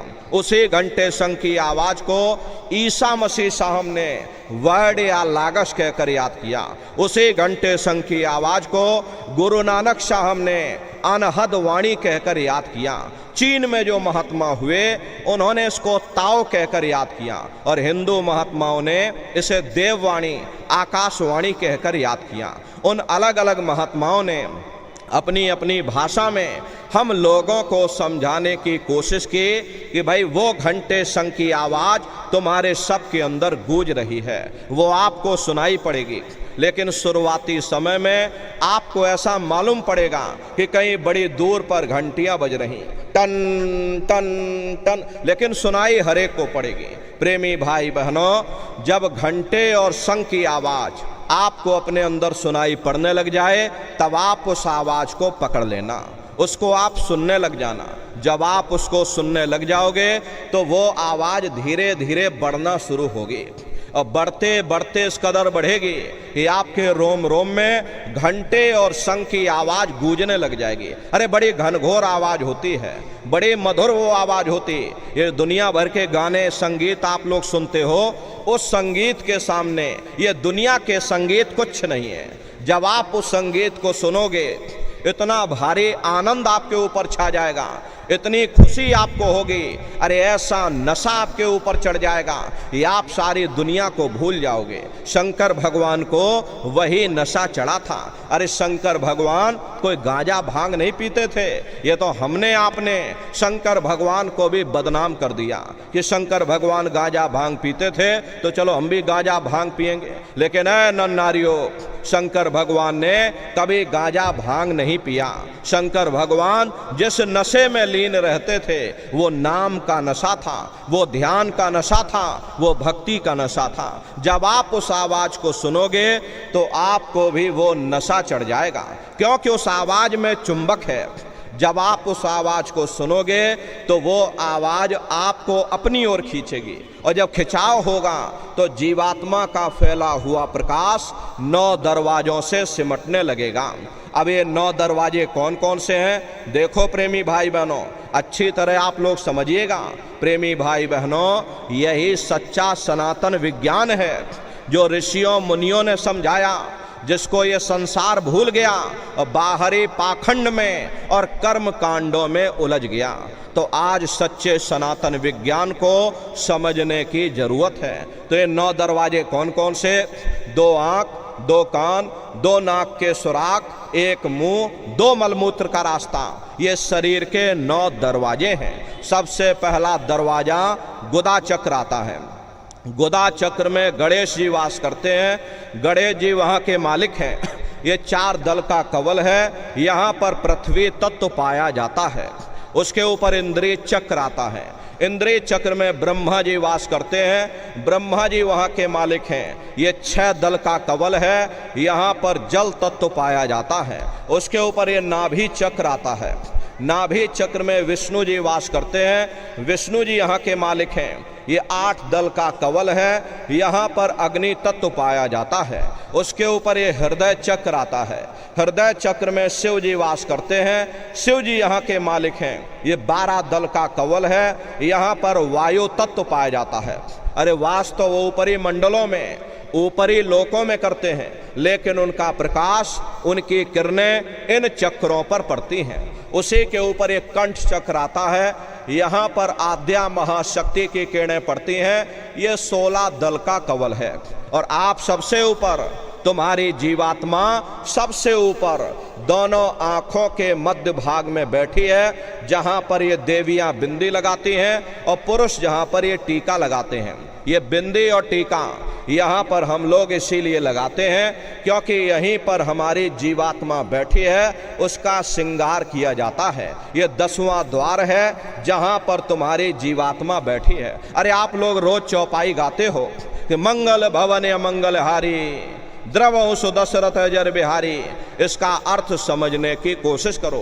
प्रेमी भाई बहनों, ये शरीर तुम्हारा मंगल भवन है, तुम्हें अमंगलों से बचाने वाला, तुम्हें नरकों और चौरासियों से बचाने वाला ये पंच भौतिक शरीर ही तुम्हारा मंगल भवन है। इस मंगल भवन के 10 दरवाजे हैं और 10वें दरवाजे पर ये अजर बिहारी यानी तुम्हारी जीवात्मा बैठी है। और यहीं पर बैठ करके ये जीवात्मा अपने प्रकाश को 9 दरवाजों में फैलाती है, जिससे तुम्हारा ये शरीर चलता है, तुम्हारे हाथ चलते हैं, तुम्हारे पैर चलते हैं। जब आप भजन करोगे और उस घंटे शंख की आवाज को सुनोगे तो उस आवाज में चुंबक है, वो आवाज आपको अपनी ओर खींचेगी। और जब खिंचाव होगा तो जीवात्मा का फैला हुआ प्रकाश 9 दरवाजों से सिमट करके यहीं 10वें दरवाजे पर इकट्ठा हो जाएगा।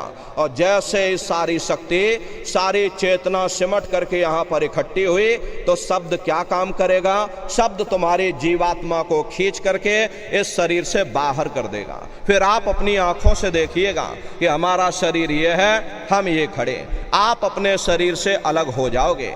जैसे चिड़िया होती है, चिड़िया घोंसले से निकल करके आसमानों की उड़ान भरती है और शाम को फिर अपने घोंसले में आ जाती है। ऐसे तुम्हारी ये जीवात्मा इस शरीर रूपी घोंसले से निकल करके ब्रह्मांडों की सैर करेगी, देवी देवताओं के दर्शन करेगी, भगवान राम के दर्शन करेगी, भगवान कृष्ण के दर्शन करेगी और घूम करके फिर अपने शरीर रूपी घोंसले में वापस आ जाएगी।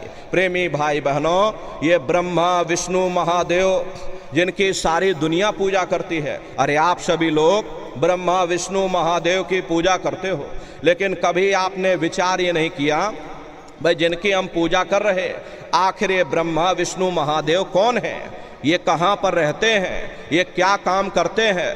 अरे इनके माँ बाप कौन हैं, भगवान राम कौन है, भगवान कृष्ण कौन है, ईश्वर कौन है, ब्रह्म कौन है, पर ब्रह्म कौन है, ये कहाँ पर रहते हैं, तो जरा संक्षिप्त में आप समझिएगा। क्योंकि अगर हम इसका वर्णन करेंगे लाखों वर्ष हमको लग जाएंगे, एक लोक का वर्णन नहीं हो पाएगा। इतने विशाल लोक इस आसमान के ऊपर बने हुए, वैज्ञानिक लोग इसकी खोज कर रहे, कोई चंद्रमा तक चंद्रयान को भेज रहा, कोई मंगल ग्रह पर मंगलयान को भेज रहा, लेकिन प्रेमी भाई बहनों इस संसार की ये धातु वहां नहीं पहुंच पाएगी। तो किन किन मंडलों को पार करते हुए तुम्हारी ये जीवात्मा अपने 5वें मंडल पर यानी सचखंड में पहुंचेगी। रास्ते में कौन कौन से देश मिलेंगे, उस देश के कौन कौन से राजा मिलेंगे, तो जरा संक्षिप्त में आप समझ लीजिए। प्रेमी भाई बहनों, जब आप भजन करोगे और घंटे संग की आवाज को पकड़ करके जब आप शरीर रूपी घोंसले से बाहर हो जाओगे, तो उसी घंटे संग की आवाज को पकड़कर तुम्हारी ये जीवात्मा फिर ब्रह्मांडों की चढ़ाई करती है। पलक झपकते यह जीवात्मा खरबों योजन ऊपर चली जाती। ये सूरज चांद सितारों को पार करने के बाद में सबसे पहले जो आपको लोक मिलेगा उसे महात्माओं ने शिवलोक कहा। शिवलोक तमोगुणी स्थान है, वहाँ के मालिक शिव जी हैं, वो पार्वती जी के साथ उस लोक में विराजमान हैं। और शिव जी का दर्शन करने के बाद में फिर जब आप ऊपर चढ़ोगे, उसी के ऊपर ब्रह्मा जी का लोक आएगा। ब्रह्मा जी का लोक वो रजोगुणी स्थान है, वहाँ के मालिक ब्रह्मा जी हैं, वो गायत्री सावित्री और सरस्वती के साथ उस लोक में विराजमान हैं। अब ब्रह्मा जी का दर्शन करने के बाद में फिर घंटे संग की आवाज को पकड़ करके फिर जब आप ऊपर चढ़ोगे, उसी के ऊपर विष्णु लोक आएगा। विष्णु लोक वो सतोगुणी स्थान है, वहाँ के मालिक विष्णु जी हैं। उनका बड़ा मनमोहक स्वरूप है, उनकी 4 भुजाएं हैं और चारों भुजाओं में शंख गदा पद्म और चक्र सुशोभित हैं। और आप क्षीर सागर में लक्ष्मी जी के साथ विराजमान हैं। ये तीनों देवता ब्रह्मा विष्णु और महादेव अपने अपने लोक में बैठ करके राज कर रहे।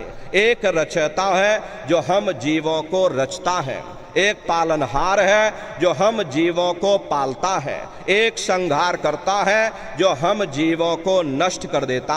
अरे एक का काम है शरीर को बनाना, एक का काम है शरीर की सुरक्षा करना, और एक का काम है शरीर को नष्ट कर देना। इनकी जो माता है वो आद्या महाशक्ति है। ब्रह्मा विष्णु महादेव लोक के ऊपर वो आद्या महाशक्ति का लोक आता है। और उसी लोक को पार करने के बाद में सबसे पहला देश पड़ता है, या यूँ कह लीजिए कि पहली राजधानी पड़ती है, जिसे महात्माओं ने सहस दल कवल कहा। वहाँ के जो मालिक हैं वो निरंजन भगवान हैं। ये ब्रह्मा विष्णु महादेव ये निरंजन भगवान के ही पुत्र हैं। और ये आद्या महाशक्ति ये निरंजन भगवान की अर्धांगिनी हैं। और निरंजन भगवान स्वयं तीनों लोकों के मालिक हैं। उन्हीं को त्रिलोकीनाथ कहा गया। हिंदू उन्हीं को परमात्मा कहते हैं, मुसलमान उन्हीं को खुदा कहते हैं, और ईसाई उन्हीं को गॉड कहते हैं। ये जल एक है। जल को चाहे आप पानी कह लो, चाहे आप वाटर कह लो, चाहे आप नीर कह लो। इसी तरह प्रेमी भाई बहनों वो परमात्मा एक है। हम लोग लफ्जों के झगड़े में उलझे हुए, घंटे और शंख की आवाज जो हर इंसान के अंदर गूंज रही, वो आवाज उन्हीं के मुखार बिंद से हो रही। निरंजन भगवान का जो स्वरूप है वो ज्योतिष स्वरूप है। 1000 बातें की अखंड ज्योति वहाँ पर बराबर जल रही है। अरे हम लोग मंदिरों में देखो ज्योत जलाते हैं, ये तो हम आप उसकी नकल करते हैं। महात्माओं ने आपको चिन्ह बताया कि भाई उनका ऐसा स्वरूप है, तो हम लोग यहाँ पर नकल करने लगे। इस ज्योति में तेल की जरूरत पड़ती है, बाती की जरूरत पड़ती है, लेकिन वो अखंड ज्योति वहाँ पर ऐसी जल रही जिसमें ना तेल की जरूरत है और ना बाती की जरूरत है। अरे महात्माओं ने लिखा है कि उल्टा कुआ गगन में तिसमें जरे चिराग, और तिस्मय जरे चिराग, बिना रोगन बिन बाती, और 6 ऋतु 12 मास जरत रहे दिन राती, और सतगुर मिले जो होए ताहि की नजर में आवे, और बिन सतगुर नहीं कोई वाह को दर्शावे। वो अखंड ज्योति ऐसी है जिससे पूरा ब्रह्मांड प्रकाशवान हो रहा। जितनी भी अवतारी शक्तियां आई, भगवान राम आए, राम को वहीं से नीचे उतारा गया। इसीलिए उस देश को अयोध्या नगरी या कौशलपुर देश भी कहा गया। अरे गोस्वामी जी महाराज जब साधना करके वहां पहुंचे, तभी गोस्वामी जी महाराज ने रामचरित्र मानस में लिख दिया। देखो प्रेमी भाई बहनों, रामचरित्र मानस में गोस्वामी जी महाराज ने जो भी लिखा है वो सब अंतर का भेद लिखा। जब उन्होंने साधना किया और साधना करके जब ऊपर गए और ऊपर जा करके जब उन्होंने उस अयोध्या नगरी को देखा तो उन्होंने रामचरित्र मानस में लिख दिया। अरे आप लोग ऊपर गए नहीं, आपने कुछ देखा नहीं, इसीलिए आप अर्थों को समझ नहीं पाते हो और अर्थ का अनर्थ कर देते हैं। तो क्या लिखा गोस्वामी जी महाराज ने? देखिए गोस्वामी जी महाराज रामचरित्र मानस में लिखते हैं कि मोद्यो नैन त्रिशत में भयो, पुण्य चितवत कौशलपुर गयो। जब मैंने अपने बाहर की आंख बंद की, मेरी अंतर की आंख खुल गई और मैं क्या देख रहा हूं, मैं कौशलपुर देश में पहुंच गया। मोहे विलोक राम मुस्काई, मुझे देख करके भगवान राम प्रसन्न हो गए। उन्होंने ऊपर जाने का मुझे रास्ता दे दिया। मैं ऊपर जा करके क्या देख रहा हूं, उधर माज सुनंडज राया, देखें बहु ब्रह्मांड निकाया, अति विचित्रता लोक अनेका, रचना अधिक एक ते एका। विचित्र विचित्र भांत के वहां पर लोक बने हुए, एक से बढ़कर एक सुंदर सोने के वहां पर महल बने जिनकी शोभा अवर्णीय है। प्रेमी भाई बहनों, वो असली अयोध्या नगरी है, वो भगवान राम का असली देश है। और जब आप लोग साधना करके वहां पहुंचोगे और अपनी दिव्य दृष्टि से उस अयोध्या नगरी को देखोगे, देखते रह जाओगे। ये क्या ईश्वर की लीला है, कैसे उसकी कारीगरी है, अनंत उसकी सत्ता है, अनंत ही उसका प्रकाश है। उसी आनंद को पाकर के बड़े बड़े राजे महाराजाओं ने अपने राजकाज पर ठोकरें मार दी और जंगलों में जाकर के नंगे हो करके नाचने लगे। इतना आनंद, इतनी खुशी उन साधकों को होती है। अरे मीराबाई को जब वो दौलत मिल गई, मीराबाई ने अपना राजपाट छोड़ दिया और मीराबाई कहने लगी, मैं मिल जाए पाए पीऊ अपना और तब मेरी पीर बुझानी, और मीरा सुरत शब्द सहलानी। कबीर साहब को जब वो दौलत मिल गई और अन्य महात्माओं को जब वो दौलत मिल गई, उन्होंने ऊपर चढ़ करके उस अयोध्या नगरी को देखा, भगवान राम के देश का दर्शन किया तो चिल्लाने लग गए कि भाई अचरज देखा भारी साधो, अचरज देखा भारी रे, और बिना बजाए निस्दिन बाजे, घंटा शंख नगारी रे, और बहरा सुन सुन मस्त होते हैं, और तन की खबर बिसारी रे, और बिन भूमि के महल बना है, तामे जो तुजारी रे, अंधा देख देख सुख पावे, और बात बतावे सारी रे, और जीता मरकर फिर जी जावे, बिन भोजन बलधारी रे, और ब्रह्मानंद संत जन बिरला, कोई समझे बात हमारी रे। प्रेमी भाई बहनों, वो असली अयोध्या नगरी है, वो भगवान राम का असली देश है। अरे राम जी का दर्शन करने के बाद में फिर तुम्हारी यही जीवात्मा दूसरे मंडल की आवाज को पकड़ करके दूसरे मंडल की चढ़ाई करेगी। श्याम तज श्वेत को गहना, सुरत को तान धुन सुनना, और बंक के द्वार धस बैठो और त्रिकुटी जाय कर लेना। उसी के ऊपर दूसरा देश आता है जिसे महात्माओं ने त्रिकुटी देश कहा। वहाँ के जो मालिक हैं वो ब्रह्म हैं, वहीं से मन और माया की उत्पत्ति हुई, वहीं से 3 गुण रजोगुण तमोगुण सतोगुण, तीनों गुणों की उत्पत्ति वहीं से हुई। ये जो आपके वेद हैं, वेदों को सारी दुनिया पढ़ती है, अरे वेदों की भी उत्पत्ति उसी स्थान से हुई है। महात्मा कहते हैं कि भाई त्रिकुटी महल में विद्या सारा, घन हर गर्जे बजे नगारा, और लाल वरण सूरज उजियारा। वहाँ पर दो धुनें, बादलों की गर्जन और मृदंग की आवाज़ उस लोक में गूंजती रहती है। जैसे पहले स्थान पर भगवान राम के देश में घंटे और शंख की आवाज़ गूंजती है, ऐसे दूसरे मंडल पर यानी कि ब्रह्म के देश में बादलों की गर्जन और मृदंग वहाँ पर बजता रहता है। ओम का जाप बराबर वहाँ होता रहता। ब्रह्म का जो स्वरूप है लाल वरण सूरज उजियारा। ये सूरज कुछ नहीं है, ऐसे तुम लाखों लाख सूर्य इकट्ठे करोगे तो वहाँ का एक सूर्य बनेगा। प्रेमी भाई बहनों, ब्रह्म का जो स्वरूप है वो सुबह के लाल सूर्य के समान है, इसीलिए वहाँ का पूरा ब्रह्मांड लाल है। जहाँ तक आपकी निगाह जाएगी ब्रह्म देश में चारों तरफ आपको लाल ही लाल नजर आएगा। महात्मा जब साधना करके वहाँ पहुँचे तभी महात्माओं ने लिख दिया कि लाली मेरे लाल की जित देखो तो लाल, और लाली देखन में गई मैं भी हो गई लाल। वो पूरा ब्रह्मांड लाल है। तो जितने साधक वहाँ पहुँच जाते हैं उन सभी को योगेश्वर कहा जाता है। योगेश्वर की पदवी उन्हीं को मिलती है जो ब्रह्म स्थान तक पहुँच रखते हैं। जैसे व्यास जी हुए, वशिष्ठ जी हुए, वाल्मीकि जी हुए, इन सब की पहुँच वहीं तक थी। इसीलिए कहा गया कि वाल्मीकि भय ब्रह्म समाना। जब इनकी जीवात्मा वहाँ पहुँची और जब इन्होंने ब्रह्म का दर्शन किया तो इनका स्वरूप भी ब्रह्म के समान यानी कि ब्रह्म स्वरूप हो गया। तो जितने साधक वहाँ पहुँच जाते हैं उन सभी को योगेश्वर कहा जाता। योगेश्वर भगवान श्री कृष्ण उसी देश में वास करते हैं।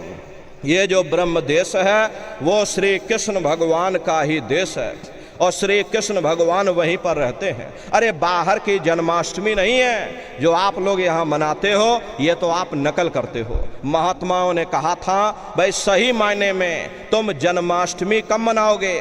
जब तुम्हारी ये जीवात्मा 5 तत्व जल पृथ्वी अग्नि वायु आकाश और 3 गुण रजोगुण तमोगुण सतोगुण 5 तत्व और 3 गुणों से परे हो करके और ब्रह्म देश में पहुंच करके जब तुम कृष्ण भगवान का दर्शन कर लोगे तब सही मायने में जन्म अष्टमी मनाई जाएगी।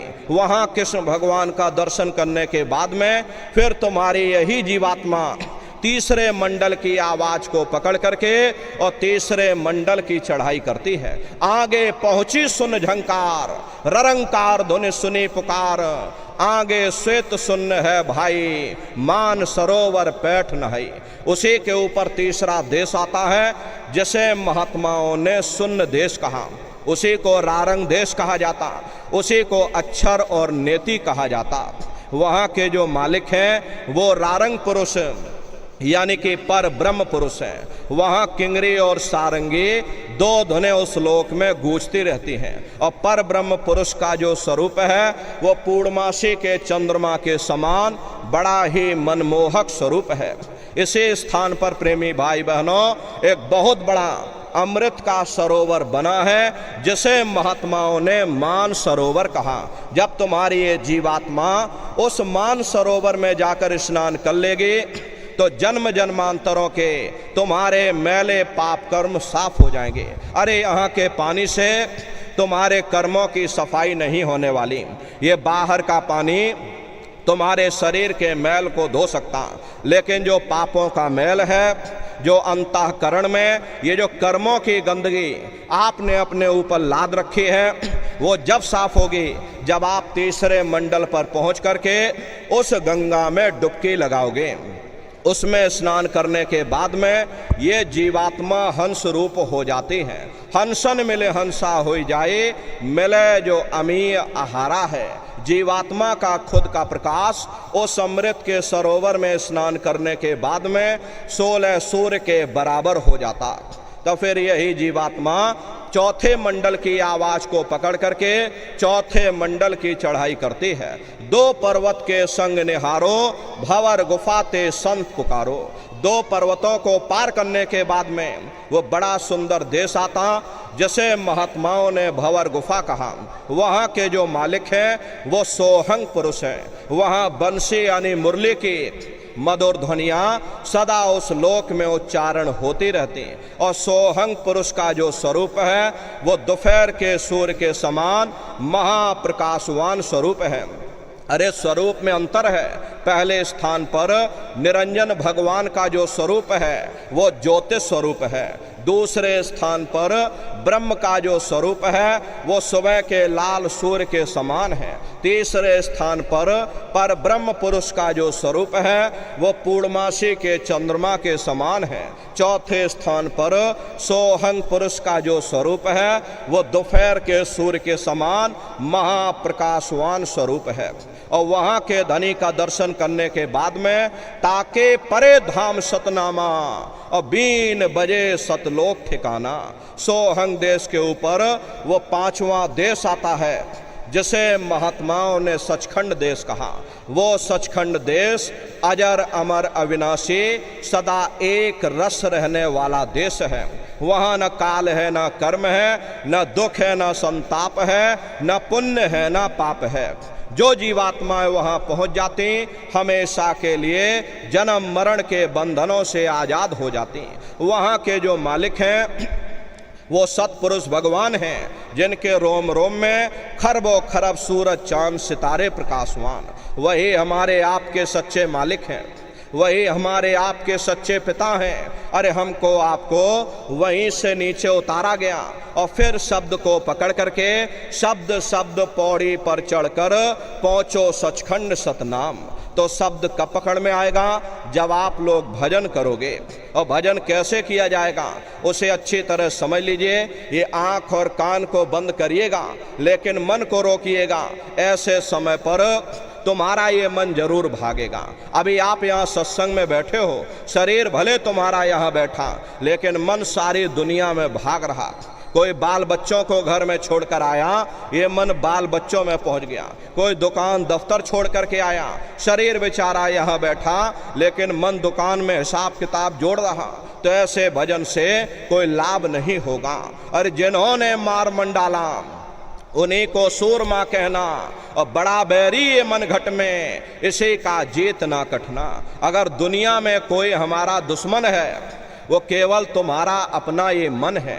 ये मन रूपी रावण कब मरेगा? जब 9 द्वारों पर फतेह हासिल करके तुम यहाँ 10वें द्वार पर चढ़ जाओगे तब सही मायने में दशहरा मनाई जाएगी। अरे बाहर की दशहरा नहीं है जो लकड़ी का रावण बना देते हो और फूंक फांक करके घर चले आते कहते भाई हमने रावण मार दिया। अरे महात्माओं ने कहा था भाई सही मायने में तुम दशहरा कब मनाओगे? जब 9 द्वारों पर फतेह हासिल करके तुम यहाँ 10वें द्वार पर चढ़ जाओगे तब सही मायने में विजय दशमी मनाई जाएगी। तब ये मन रूपी रावण तुम्हारा मरेगा और तब तुम्हारी ये जीवात्मा, इसी जीवात्मा को महात्माओं ने राम भी कहा। अरे हमको ये अपने मन से नहीं कह रहे, धर्म ग्रंथों में लिखा हुआ है। एक राम दशरथ का बेटा और एक राम घट घट में लेटा और एक राम का शकल पसारा, एक राम है सबसे न्यारा।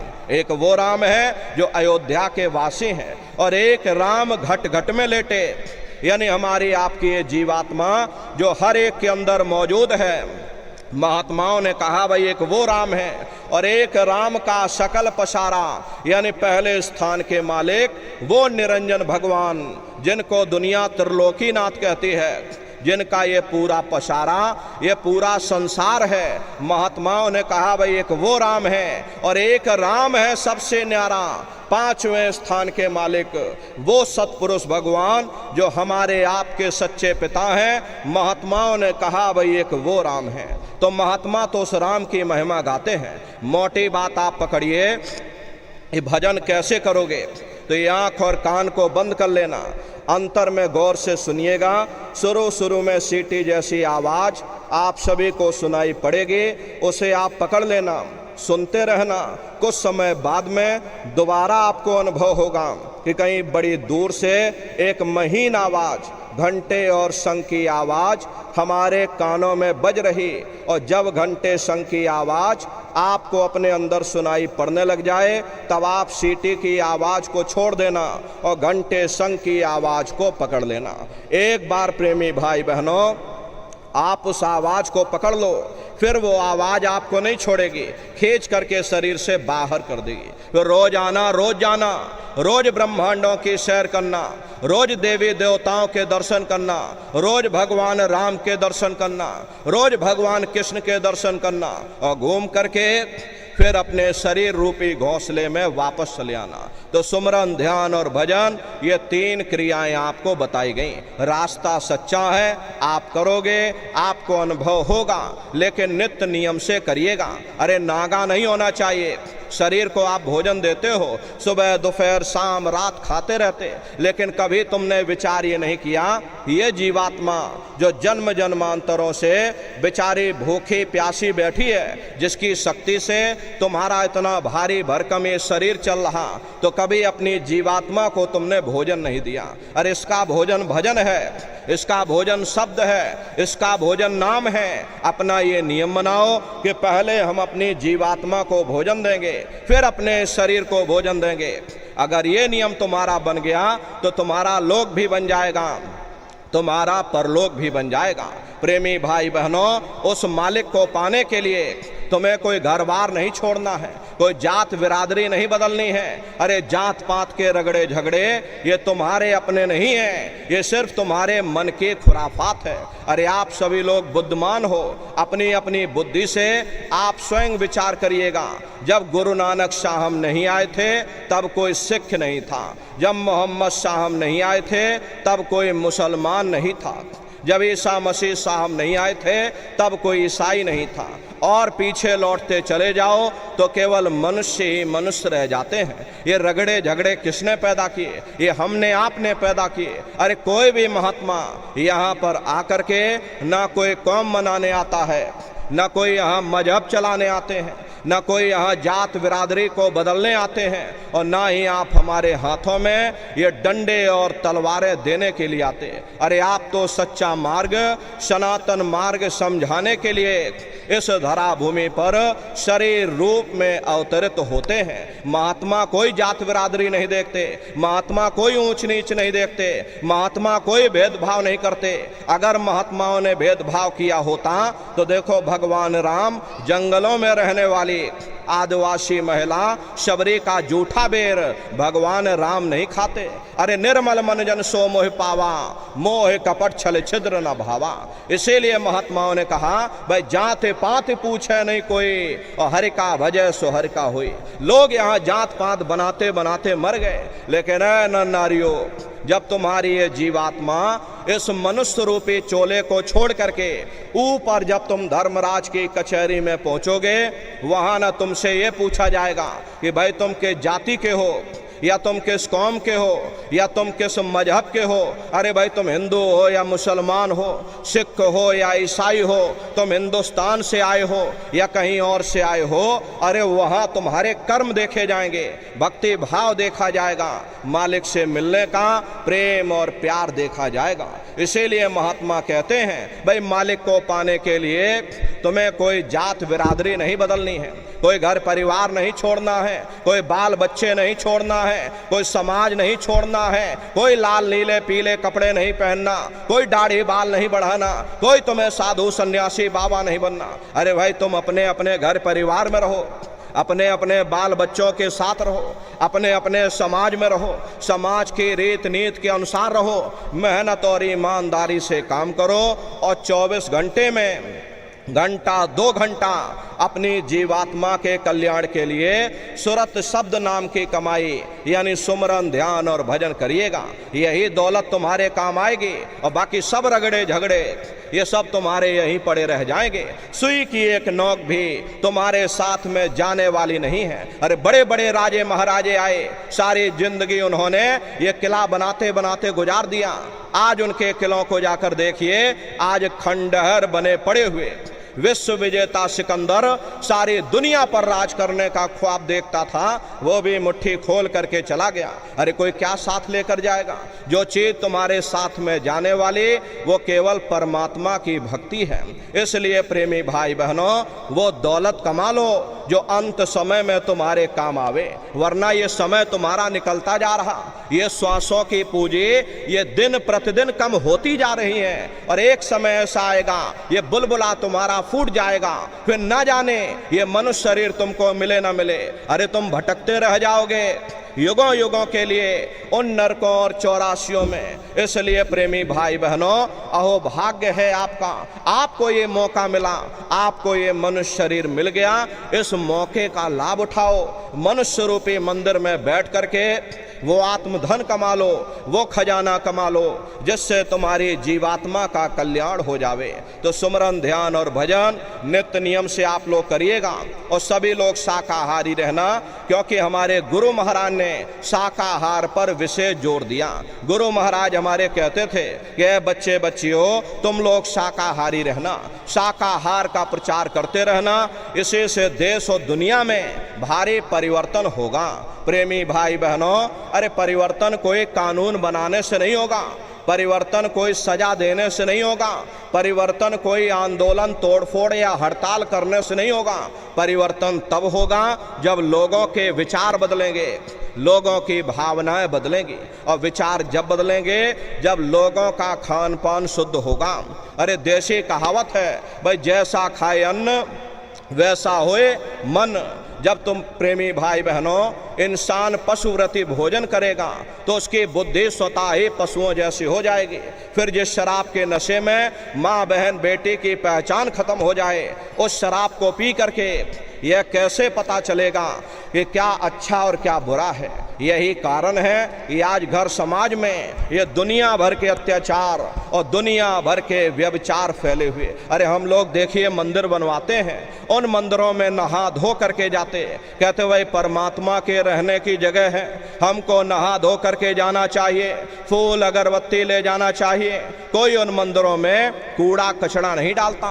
अगर कूड़ा कचड़ा डालोगे तो आपस में लाठियां चल जाएंगी। फिर ये जो हरि मंदिर है, ये पंच भौतिक शरीर जिसे महात्माओं ने हरि मंदिर कहा, इसमें तुम हाड़ मांस के लोथड़े डालते हो, इसमें तुम शराब के कतरे डालते हो। अपने बनाए हुए मंदिर की आप कद्र करोगे और परमात्मा के बनाए हुए इस मानव मंदिर को तुमने जीते जी कब्रिस्तान बना दिया तो सख्त सजा मिलेगी।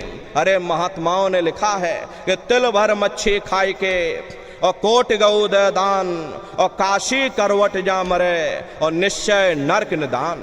यदि तिल भर भी मच्छी खा करके फिर चाहे कोटान कोट तुम गऊओं का दान करो और काशी में जा करके मत्था रगड़ते रगड़ते अपनी पूरी जिंदगी वहां गुजार दो, फिर भी तुमको तुम्हारे गुनाहों की सजा मिलेगी, कोई बच नहीं सकता। क्योंकि ये कर्म भूमि है, यहाँ तुम जैसा कर्म करोगे वैसा फल तुमको मिलेगा। देखिए इस कर्म भूमि पर कृष्ण भगवान तक नहीं बच पाए। उस समय बाली को छिप करके बाण मारा और वही बाली कृष्ण अवतार में बहेलिया बन करके आ गया और कृष्ण भगवान के पैरों में पद्म चमकता था। हिरण की आंख समझ करके और बहेलिये ने निशाना मार दिया। जब पास में आकर के देखा कृष्ण भगवान थे, अफसोस करने लगे, लेकिन कृष्ण भगवान ने उसको समझाया कि भाई इसमें तुम्हारा कोई दोष नहीं। उस समय हमने तुमको मारा और आज तुमने हमको मार दिया, हमारा तुम्हारा अदला बदला पूरा हो गया।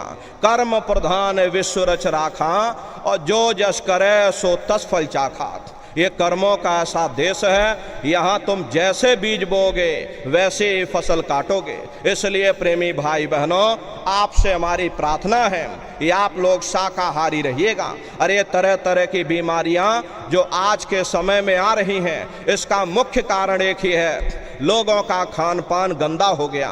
अरे आप अपनी बुद्धि से विचार करिएगा, इंसानों के खून में जब जानवरों का खून मिल जाएगा, इंसानों के अंदर जब जानवरों के कीटाणु पहुंच जाएंगे तो ना जानवरों की दवा काम में आएगी ना इंसानों की दवा काम में आएगी। तो परिणाम क्या होगा? ऐसी महामारियां फैलेंगी। अभी कोरोना जैसी महामारी आई, पूरा विश्व तबाह हो गया, लोग अपने अपने घरों में कैद हो गए, कोई किसी से मिलने को तैयार नहीं, बेटा बाप की शक्ल देखने को तैयार नहीं और बाप बेटे की शक्ल देखने को तैयार नहीं। न जाने कितनी लाशें बह गई, कितने घर उजड़ गए।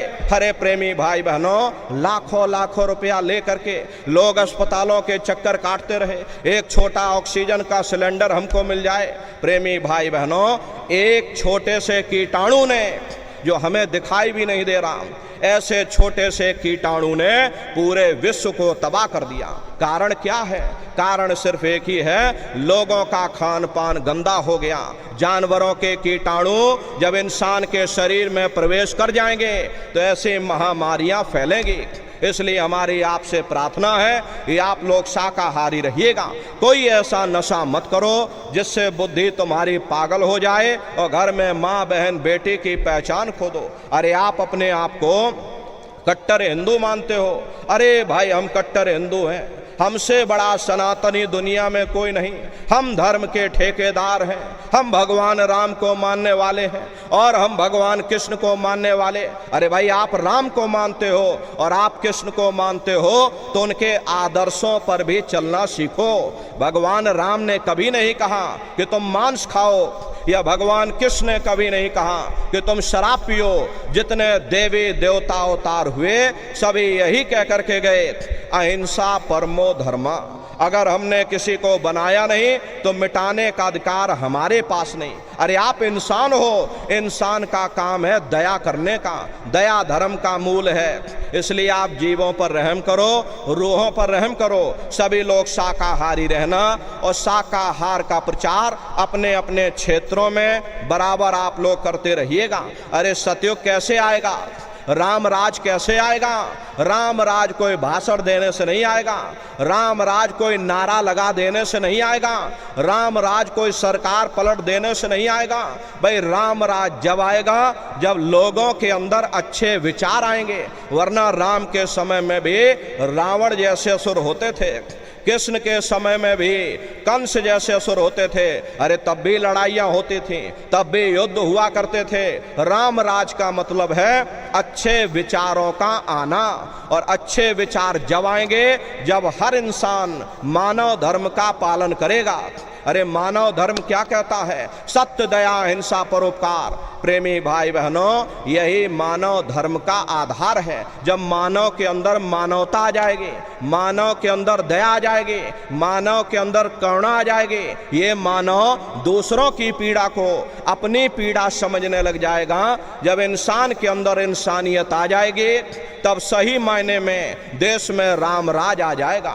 इसीलिए महात्माओं ने कहा भाई राम राज को लाना है तो पहले मानव धर्म अपनाना है। मानव को पहले मानव धर्म अपनाना पड़ेगा, मानव को मानवीय गुण अपनाने पड़ेंगे। इसीलिए हमारे गुरु महाराज कह कर गए कि बच्चा गांव गांव जा करके तुम हमारे संदेशों को सुना दो।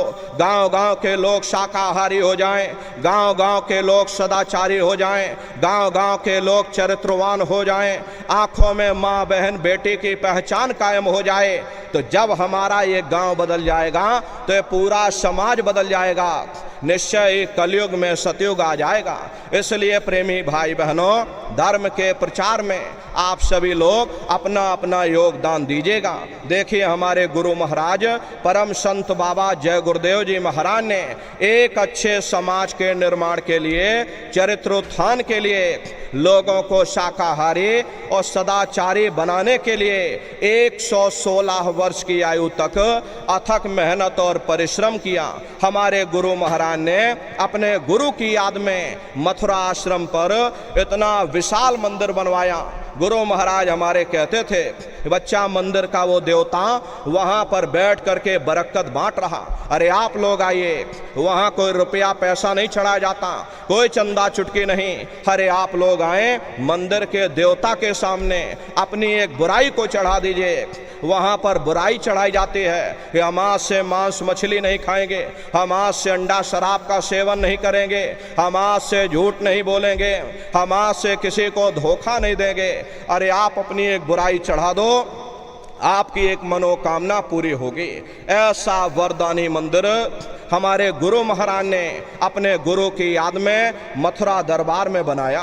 गुरु महाराज हमारे कहते थे बच्चा इस दरबार में तुम बराबर आते जाते रहना, दया दुआ बरकत लेते रहना, मंदिर के देवता के सामने अपने गुनाहों की माफ़ी मांगते रहना। समय न मिले महीने में आ जाओ, महीने में समय न मिल पाए तो 6 महीने में आ जाना, 6 महीने में समय न मिल पाए तो साल भर में आ जाना, और जिसको साल भर भी समय न मिला तो महात्माओं ने लिखा है दरस बरस ना कर सकें और ताको लागे दोष, और कहें कबीरता दास की और कभी न पावे मोक्ष। गुरु महाराज ने मन से कहा कि ऐ नन्नारियों, मैंने जो कुछ पाया वो अपने गुरु की बदौलत पाया। अगर तुम मेरे गुरु को भुला दोगे मैं तुमको भुला दूंगा। अरे छोड़ दिया जो मथुरा खितौरा, चैन कहीं ना पाओगे और होगा तेरा कोई न सहारा, आखिर में पछताओगे। इसलिए प्रेमी भाई बहनों, हमारी आपसे प्रार्थना है कि अपने दरबार में, अपने गुरुद्वारे पर बराबर हाजिरी देते रहना। वो हम प्रेमियों का गुरुद्वारा है। देखो शंकर भगवान और पार्वती जी उत्तराखंड की तरफ चले जा रहे थे। चलते चलते शंकर जी ने जमीन पर लेट करके दंडवत प्रणाम किया। पार्वती जी ने पूछा कि भगवान ये बताइए, यहाँ ना कोई पेड़ है, ना कोई पशु है, ना कोई पंछी है, अरे आप किसको प्रणाम कर रहे? तब शंकर जी ने उत्तर दिया कि पार्वती या भूमि की और क्या कहूँ वर्णन भाग्य, और 10,000 वर्ष पूर्व संत रहे यही जाग। ये पार्वती, ये जमीन के बहुत बड़े भाग्य हैं। आज से 10,000 वर्ष पहले एक संत महात्मा ये जमीन पर आकर सत्संग कर गए थे। ये जमीन बहुत पवित्र है, मैं जमीन को प्रणाम कर रहा हूँ। अरे आज हमारे गुरु महाराज 50 वर्ष मथुरा आश्रम पर रह करके अपने चरणों से वहाँ के कण कण को पवित्र किया। प्रेमी भाई बहनों, वो हम प्रेमियों का गुरुद्वारा है, हम प्रेमियों का दरबार है। इसलिए अपने दरबार में बराबर आप लोग आते जाते रहिएगा। मंदिर के देवता के सामने अपने गुनाहों की माफ़ी मांगते रहना, दया दुआ बरकत आशीर्वाद लेते रहना। देखिए अभी भंडारे का कार्यक्रम पूज्य दादा गुरु महाराज का ये पावन भंडारे का कार्यक्रम 8 दिसंबर से और 12 दिसंबर तक मथुरा आश्रम पर मनाया जाएगा। तारीख आप सभी लोग याद रखिएगा, 8 से 12 दिसंबर तक पूज्य दादा गुरु महाराज का ये पावन भंडारे का कार्यक्रम कृष्ण भगवान की नगरी मथुरा में होने जा रहा। तो आप सभी प्रेमी भाई बहन भंडारे के अवसर पर पधारिएगा। देश के कोने कोने से 10 लाख की संख्या में सत्संगी प्रेमी भाई बहन मथुरा दरबार में पधारते हैं। एक तरह से महामानव कुंभ लगता है। 10 किलोमीटर के व्यास में ये कार्यक्रम होता है। जो भी प्रेमी भाई बहन आते हैं उनके रहने ठहरने के लिए वहाँ अलग अलग जिलों के टेंट राउटी डेरे लगाए जाते। भोजन पानी के लिए भी अलग अलग जिलों के वहाँ पर भंडारे बराबर चलते रहते। हजारों हजार की संख्या में बराबर वहाँ भंडारे चलते रहते। अपना बहुत बड़ा आश्रम है, करीब करीब 10 किलोमीटर के व्यास में ये कार्यक्रम होता है। अपने आश्रम पर गुरु महाराज की एक छोटी सी गौशाला भी है। हमारे गुरु महाराज के पास में कुल 2 गाय थी। 2 गायों का इतना बड़ा परिवार है कि आज के समय में करीब करीब 3000 गायें हैं और 3000 के ऊपर सांड हैं। गौशाला अलग है, नंदीशाला अलग है। अरे किसी को बाहर नहीं भेजा जाता, क्योंकि हमारे गुरु महाराज कहकर गए बच्चा इनको यहीं रखना, यहीं सेवा पानी करना। इसीलिए चाहे गाय हो या चाहे बैल हो, हमारे यहाँ किसी को बाहर नहीं भेजा जाता। गायों के लिए अलग से गौशाला है और सांडों के लिए अलग से नंदीशाला बनी है। उसी के बगल में अपना एक बहुत बड़ा विद्यालय है, इंटर कॉलेज है, जिसमें 2,500 से 3,000 बच्चे निःशुल्क विद्या अध्ययन करते हैं। कॉपी किताब पढ़ाई लिखाई भोजन पानी बिल्कुल निःशुल्क है। गुरु महाराज की दया कृपा से अब वो डिग्री कॉलेज बनने जा रहा। उसी के बगल में अपना एक बहुत बड़ा अस्पताल है। प्रेमी भाई बहनों, वो गुरु महाराज की कर्म भूमि है और हमारे गुरु महाराज की जन्मभूमि, जहाँ पर हमारे गुरु महाराज का जन्म हुआ, जिला इटावा ग्राम खितौरा में है। जैसा भव्य मंदिर मथुरा दरबार में बना हुआ, उसी तरह से भव्य मंदिर गुरु महाराज की जन्मभूमि पर बन करके तैयार हो चुका। ये जो आप पोस्टर देख रहे हो, ये गुरु महाराज की जन्मभूमि का ही मंदिर है। और इधर जो ये पोस्टर लगा है, ये मथुरा दरबार का मंदिर है। तो समय निकाल करके दरबार में आप लोग पधारिएगा, अपने अपने बच्चों को भी साथ में ले करके आइएगा। हम लोग ये सोचने लगते हैं कि अरे बच्चों को क्या करेंगे ले जाकर, ये बच्चे छोटे हैं, अरे इनको घर में रहने दो, इनको पढ़ाई लिखाई करने दो, अभी इनकी पढ़ाई लिखाई की उम्र है। अरे पढ़ाई लिखाई जरूरी है, हम आपकी ये बात मानते हैं कि आज के समय में शिक्षा बहुत जरूरी है। अरे हमको भी गुरु महाराज ने पढ़ाया लिखाया, हम कोई अंगूठा छाप नहीं है, गुरु महाराज ने हमको भी पढ़ाया लिखाया। प्रारंभिक शिक्षा हमारे गुरु महाराज की जन्मभूमि पर हुई, क्योंकि जो गुरु महाराज की जन्मभूमि है खितौरा धाम, वही हमारी भी जन्मभूमि है। 1 से लेकर 5 तक हम खितौरा में ही पढ़ाई किए। उसके बाद गुरु महाराज अपने साथ मथुरा ले आए, आगे की पढ़ाई लिखाई गुरु महाराज ने मथुरा में कराई। कहने का मतलब यह है कि गुरु महाराज ने हमको भी पढ़ाया लिखाया। लेकिन प्रेमी भाई बहनों, पढ़ाई लिखाई के साथ साथ अच्छे संस्कार भी जरूरी है। और संस्कार कोई MA BA की डिग्री कर लेने से ही नहीं पड़ जाते। अगर MA BA की डिग्री कर लेने से ही अगर हम ये सोचें कि हमारे अंदर संस्कार पड़ जाएंगे, तो हिंदुस्तान में देखो इतने वृद्धाश्रम न खोले होते। अरे आज के समय में बच्चों के अंदर संस्कारों की बड़ी भारी कमी देखी जा रही। वरना पहले के समय में अकेले माँ बाप अपने 4-4 बच्चों को पाल लेते थे, लेकिन आज के समय में वही 4-4 बच्चे, वही MA BA डिग्री और डिप्लोमा किए हुए बच्चे अपने माँ बाप को रोटी नहीं खिला पा रहे। शादी हो जाती है, घर परिवार बांट करके रख दिया, जमीन जायदाद बांट करके रख दी, चूल्हा चौका बांट करके रख दिया, यहाँ तक कि बेचारे बूढ़े माँ बाप को भी बांट करके रख दिया। 10 दिन तुम हमारे घर में छोड़ दो और 10 दिन बाद ले जाओ अपने घर रोटी खिलाओ। अरे ये सब क्या है? ये संस्कारों की कमी है माताओं बहनों, ये बच्चे तुम्हारी धरोहर हैं, ये बच्चे भारत के भविष्य हैं। ये बच्चों को आप सुरक्षित रखिए, इनकी देखभाल करिए, बचपन से इन बच्चों को तैयार करो, इनको अच्छी शिक्षा देना, इनको अच्छे संस्कार देना, इनको शाकाहारी बनाना, इनको सदाचारी बनाना, इनको चरित्रवान बनाना। अरे इनको भी तुम राम और कृष्ण बना दो। यही बच्चे बड़े हो करके अपने माँ बाप का नाम रोशन करेंगे, घर और समाज का नाम रोशन करेंगे। इसलिए प्रेमी भाई बहनों, अपने अपने बच्चों के साथ, इष्ट मिष्ट परिवार वालों के साथ आप सभी प्रेमी भाई बहन गुरु महाराज के पावन भंडारे के कार्यक्रम में कृष्ण भगवान की नगरी मथुरा में आप सभी प्रेमी भाई बहन सब परिवार सादर आमंत्रित हैं। आप लोग पधारिएगा, सुमरन ध्यान और भजन बराबर आप लोग करते रहिएगा। इतना जान लो प्रेमी भाई बहनों, ये रास्ता बिल्कुल सच्चा है। अरे आप करोगे तो आपको अनुभव होगा, दिखाई भी पड़ेगा, सुनाई भी पड़ेगा। अरे तुम्हारा लोक भी बन जाएगा, तुम्हारा परलोक भी बन जाएगा। इसलिए नित्य नियम से 24 घंटे में घंटा 2 घंटा समय निकाल करके सुमरन ध्यान और भजन बराबर अभ्यास आप लोग करते रहिएगा। इसी के साथ अब हम अपनी वाणी को विराम देते हैं। आप लोगों ने अपना कीमती समय हमको दिया, इसके लिए आप सभी प्रेमी भाई बहनों को बहुत बहुत साधुवाद है। कहने सुनने में यदि हमसे कोई गलती भूल चूक हुई हो, अरे हम तो छोटे हैं, आप सभी लोग हमारी माताएं बहनें बूढ़े बुजुर्ग हमको छोटा समझ करके आप सभी प्रेमी भाई बहन हमको क्षमा करिएगा। बोलो जय गुरुदेव।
अभी हम नीचे उतर जाएंगे, बारी बारी से आप लोगों से मिल भी लेंगे, लेकिन आप लोग कोई धक्का मुक्की या जल्दबाजी नहीं करिएगा। सबसे पहले माताएं बहनें आएंगे, उसके बाद भाई लोग आएंगे। माता बहनें लाइन लगा करके सिर को ढक करके आप लोग आइएगा। बगल में गुरु महाराज की गाड़ी है, चरण पादुका है, दर्शन करते हुए और सभी लोग सत्संग का साथ ले करके तब आप लोग अपने अपने घरों की तरफ बढ़ाइएगा। जय गुरुदेव। जय गुरुदेव। प्रेमी भाई बहनों, अब कोच महाराज जी आप सबसे मिलने के लिए मंच के नीचे आ रहे हैं। भाई लोग थोड़ा धीरज रखेंगे, पहले बहन माताओं को मिलने का अवसर दे देंगे। पहले माताएं अपने थोड़ा दाहिने खिसकते जाइए, मंच के बाईं तरफ से रास्ता खुला हुआ है। जब दर्शन करने के लिए